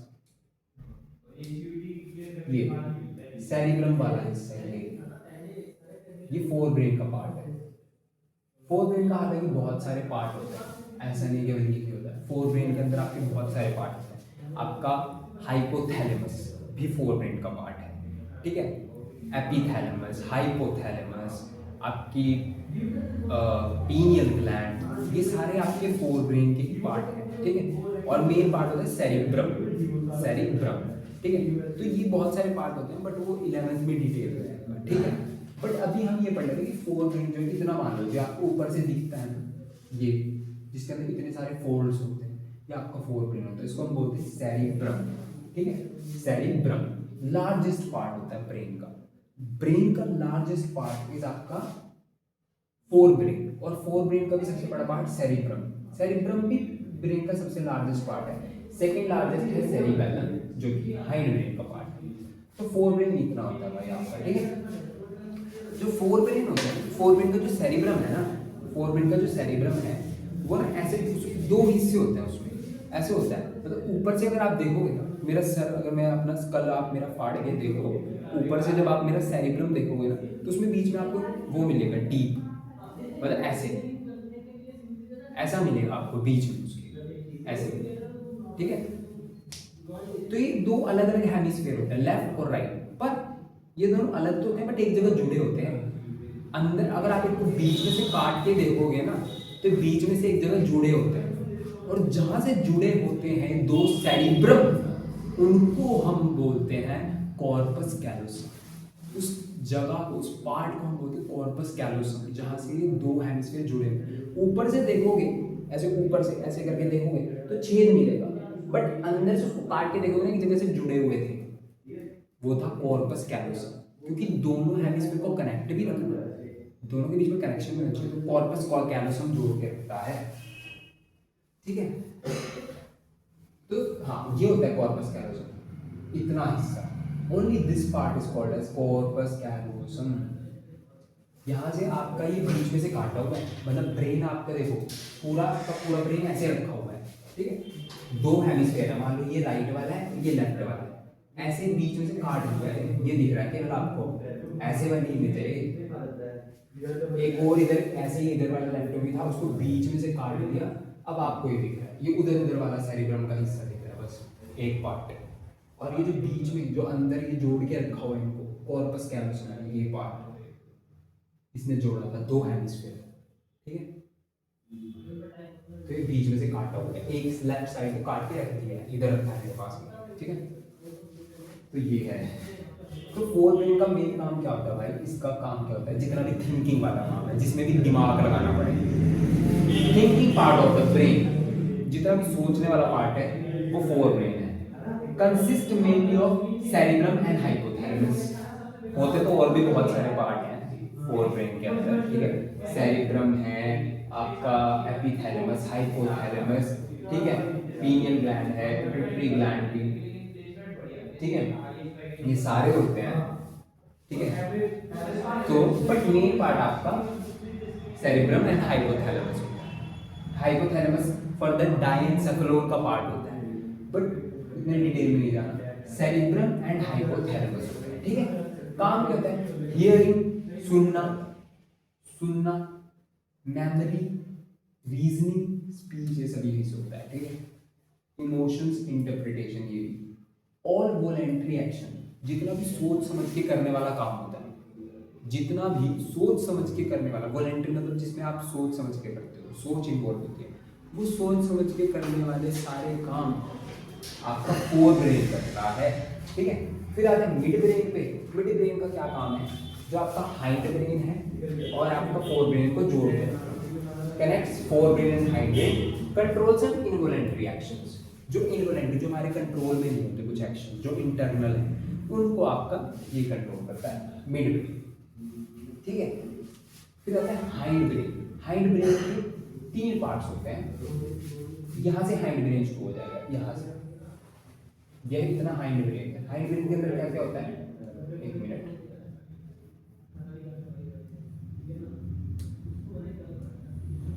ठीक है, ये हाइंड ब्रेन है। सबसे पहले होता है पोन्स वेरुलाइन, इतना पार्ट पोन्स वेरुलाइन, ये होता है मेडुला ऑब्लंगेटा, इतना, और ये जो सबसे ये है सेरिबैलम, ठीक है, second largest part of the brain, ठीक है। सेरिबैलम, सेरिब्रम के बाद सेरिबैलम होता है सेकंड लार्जेस्ट। तो तीन पार्ट होते हैं हमारे हाइंड ब्रेन के अंदर, पोन्स, मेडुला और सेरिबैलम। मेडुला ऑब्लंगेटा से ही आपकी फिर आगे स्पाइनल कॉर्ड कंटिन्यू हो जाती है, ठीक है। हाइंड ब्रेन का काम क्या क्या है, पोन्स का काम क्या है, regulate breathing rate and sleep cycle. This pons वेरुलाइन रेगुलेट ब्रीदिंग रेट, सांस तेज चल रही है, कम चल रही है, और स्लीप साइकिल। मेडुला का काम क्या है, control involuntary action like blood pressure, heart beat, salivation, vomiting. Medulla oblongata जो ये पार्ट है, इसका काम क्या है, जितने भी इनवॉलेंट्री एक्शन जो आपके सोच के हिसाब से नहीं चल रहे, जो खुद हो रहे हैं, जिसका आपके ऊपर कंट्रोल नहीं है, जैसे हार्ट रेट बढ़ जाना, कम हो जाना, ठीक है वो, ठीक है। उसके बाद ब्लड प्रेशर बढ़ जाना, ठीक है, हार्ट रेट बढ़ जाना, सलाइवेशन। फॉर एग्जांपल मैंने कुछ अच्छी सी खाने की चीज़ देख ली, मेरे मुंह में खुद पानी आ जाता है। मैं ये नहीं सोचता कि पानी आए मेरे मुंह में, नहीं, खुद आ जाता है। क्यों आ जाता है? मेडुला ऑब्लिंगेटा की वजह से भाई, मेडुला की वजह से, ठीक है। मेडुला ऑब्लिंगेटा सैलिवेशन करा देता है, मुंह में पानी आ जाता है। सोच भी लो किसी चीज़ के बारे में, मुंह में पानी आ जाएगा खाने की चीज़ के बारे में। तो ये करना था सेरिबेलम, ये पार्ट। सेरिबेलम का काम क्या है? Precision of voluntary action, maintaining posture and balance, mainly balance बोल सकते हो, ठीक है। जितनी भी बैलेंस वाली चीज़ें हैं वो सेरिबेलम कराते हैं। जितनी भी बैलेंस वाली चीज़ें हैं वो आपका सेरिबेलम कराता है, ठीक है। खड़े होना, पेंसिल को पिक करना, जितने भी प्रिसाइज काम है जिसमें भी बहुत प्रिसीजन चाहिए, ठीक है, वो सारे, राइडिंग अ बाइसिकल, ठीक है, वो सारे आपके सेरिबेलम करवाता है।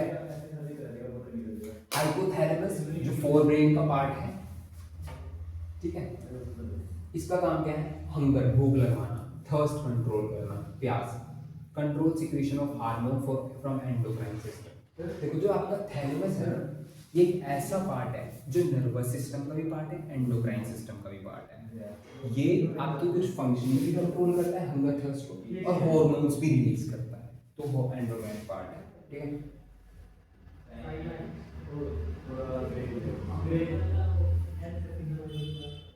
Now protection of the brain.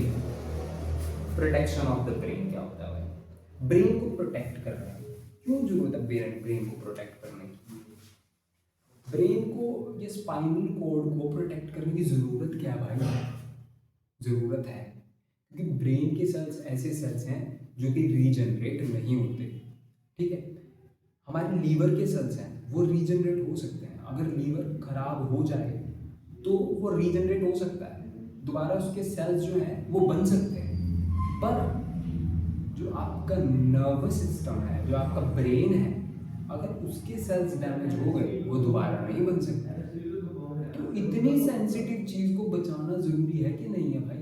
ज़रूरी है, क्योंकि वो इतनी सेंसिटिव पार्ट है, उसको बचाना ज़रूरी है। तो उसके लिए बहुत सारे प्रोटेक्शन के लेयर्स होते हैं। First is cranium, part of the skull. Skull का पार्ट है क्रेनियम, जो मतलब आपका स्कल, ठीक है, जो कि क्रेनियम वर्ड इज फॉर, मैंने आपको बताया था हेड, जैसे cranial nerves, cranium part of skull, जो स्कल है प्रोटेक्ट कर रहा है, ठीक है। उसके अलावा केवल स्कल ही नहीं होता, उसके स्कल के नीचे भी 3 मेम्ब्रेन्स होती हैं। ब्रेन, स्कल है, ब्रेन है, ब्रेन और स्कल के बीच में भी 3 मेम्ब्रेन्स हैं जो प्रोटेक्ट कर रही हैं। ऐसा नहीं कि ब्रेन और सीधा स्कल लगा दी ऊपर, नहीं, बीच में 3 मेम्ब्रेन्स हैं। उन मेम्ब्रेन्स को हम मेनिंजेस बोलते हैं, ठीक है, मेनिंजेस, ठीक है। और उसके अलावा सेरिब्रल स्पाइनल फ्लूइड है, ठीक है। अब ये क्या क्या है हम थोड़ी बात करते हैं। Protection of the brain, cranium है, बाहर देखो ये है, ये आपका ब्रेन है, उसके बाहर 3 लेयर्स हैं, उसके बाहर 3 लेयर्स हैं, ठीक है, 1 2 3 और 1 2 3 और बाहर आपका ये क्रेनियम है। यार ठीक है, अब ये यही चीज आपको जूम करके यहाँ पे दिखाई, दिस इज क्रेनियम, और फिर आपकी 3 लेयर्स हैं, 3 लेयर्स होती हैं आपकी, जिनको हम डैग बोलते हैं। मैं लिख देता हूँ, ठीक है, 3 लेयर्स होती हैं,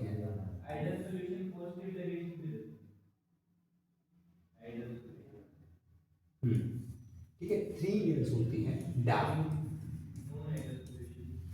एक तो होती है ड्यूरामेटर, डी से ड्यूरामेटर, ठीक है, ड्यूरामेटर, और फिर एरेक्नोइड होती है, और एक होती है पियामेटर। तो 3 होती हैं लेयर्स बेसिकली, मेनिंजेस 3 होती हैं, ड्यूरामेटर और बीच में एरेक्नोइड होती है, फिर पियामेटर होती है। 3 मेनिंजेस होती हैं, लेयर्स होती हैं प्रोटेक्ट करने के लिए, बस इतना जाना। बाहर क्रेनियम होता है, स्कल, और फिर हालांकि इनके बीच में CSF होता है, वो सब कैसे होता है, इनके मेनिंजेस के बीच में भी वो डिटेल है वो छोड़ो, ठीक है। तो ये होता है। उसके अलावा सेरेब्रोस्पाइनल फ्लूइड भरा होता है, ठीक है। एक फ्लूइड होता है सेरेब्रोस्पाइनल फ्लूइड जो कि आपके ब्रेन को प्रोटेक्ट करता है और आपके ब्रेन को हल्का रखता है।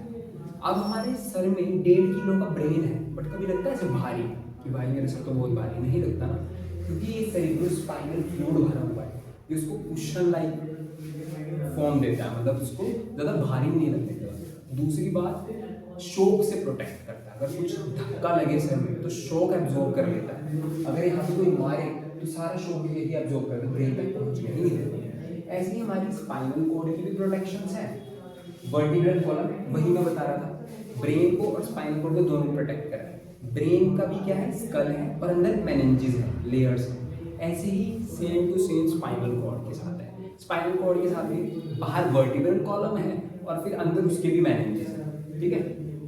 तो ये होता है।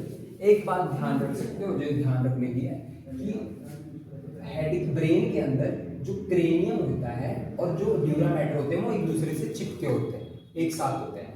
पर स्पाइनल कॉर्ड के अंदर जो स्पाइनल कॉर्ड है और सॉरी जो बाहर की रीढ़ की हड्डी है और ड्यूरा मैटर है, उनके बीच में गैप होता है, वो जुड़े नहीं होते। This is the only thing. So with this, I would like to end this video and last में I had to hurry क्योंकि जिस सेंटर में भी मैं पढ़ा रहा हूँ उधर दूसरे रूम से वो बच्चे भी आ चुके हैं, तो मैं थोड़ा स्लो भी बोल रहा हूँ, ठीक है।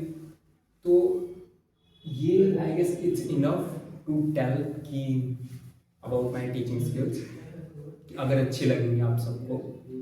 तो अभी मेरे को हरी है इसलिए मुझको जाना पड़ेगा क्योंकि नेक्स्ट सेंटर में भी बच्चे आ गए, यहाँ पे भी आने वाले हैं।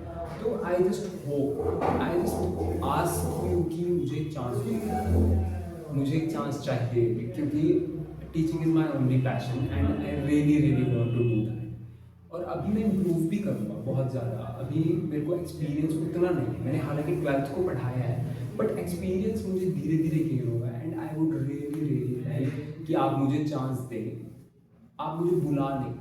मैं आपको, अगर आपको अच्छा लगता है it's good, but this is my only passion and I do want to teach. I would like to request Alakh sir also, please give me a chance, क्योंकि यहाँ पे सर बहुत सारे रिस्ट्रिक्शन है जिसकी वजह से मैं खुल के नहीं पढ़ा पा रहा हूँ। एक टाइम का भी, टाइम लिमिट का भी सीन है और मैं कहीं और पे पढ़ा रहा हूँ तो उस सब का भी सीन है।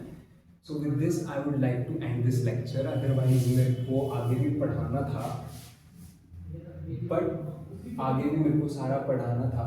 This is corpus callosum I was talking about कि दो सेरिब्रम जुड़े होते हैं इस पार्ट से। दिस इज कॉर्पस कैलोसम, ये बीच में से काट दिए यहाँ से जुड़े हुए थे, ऐसे था और एक ऐसे लग रहा था ऊपर से अलग अलग है, बट जब काट के देखा तो इधर से जुड़े हुए थे और यही वो पार्ट है कॉर्पस कैलोसम। सो आगे पढ़ाना था बट टाइम लिमिट कम है। I would really ask you कि I do want to teach, I do want to teach, this is my passion। मतलब मैं टीचर बाय चॉइस बनना चाहता हूँ, ऐसा नहीं कि कुछ ना हो पाए तो टीचर बन गए, नहीं, टीचर ही बनना है। और I can do a lot, I assure I can do a lot। I just really request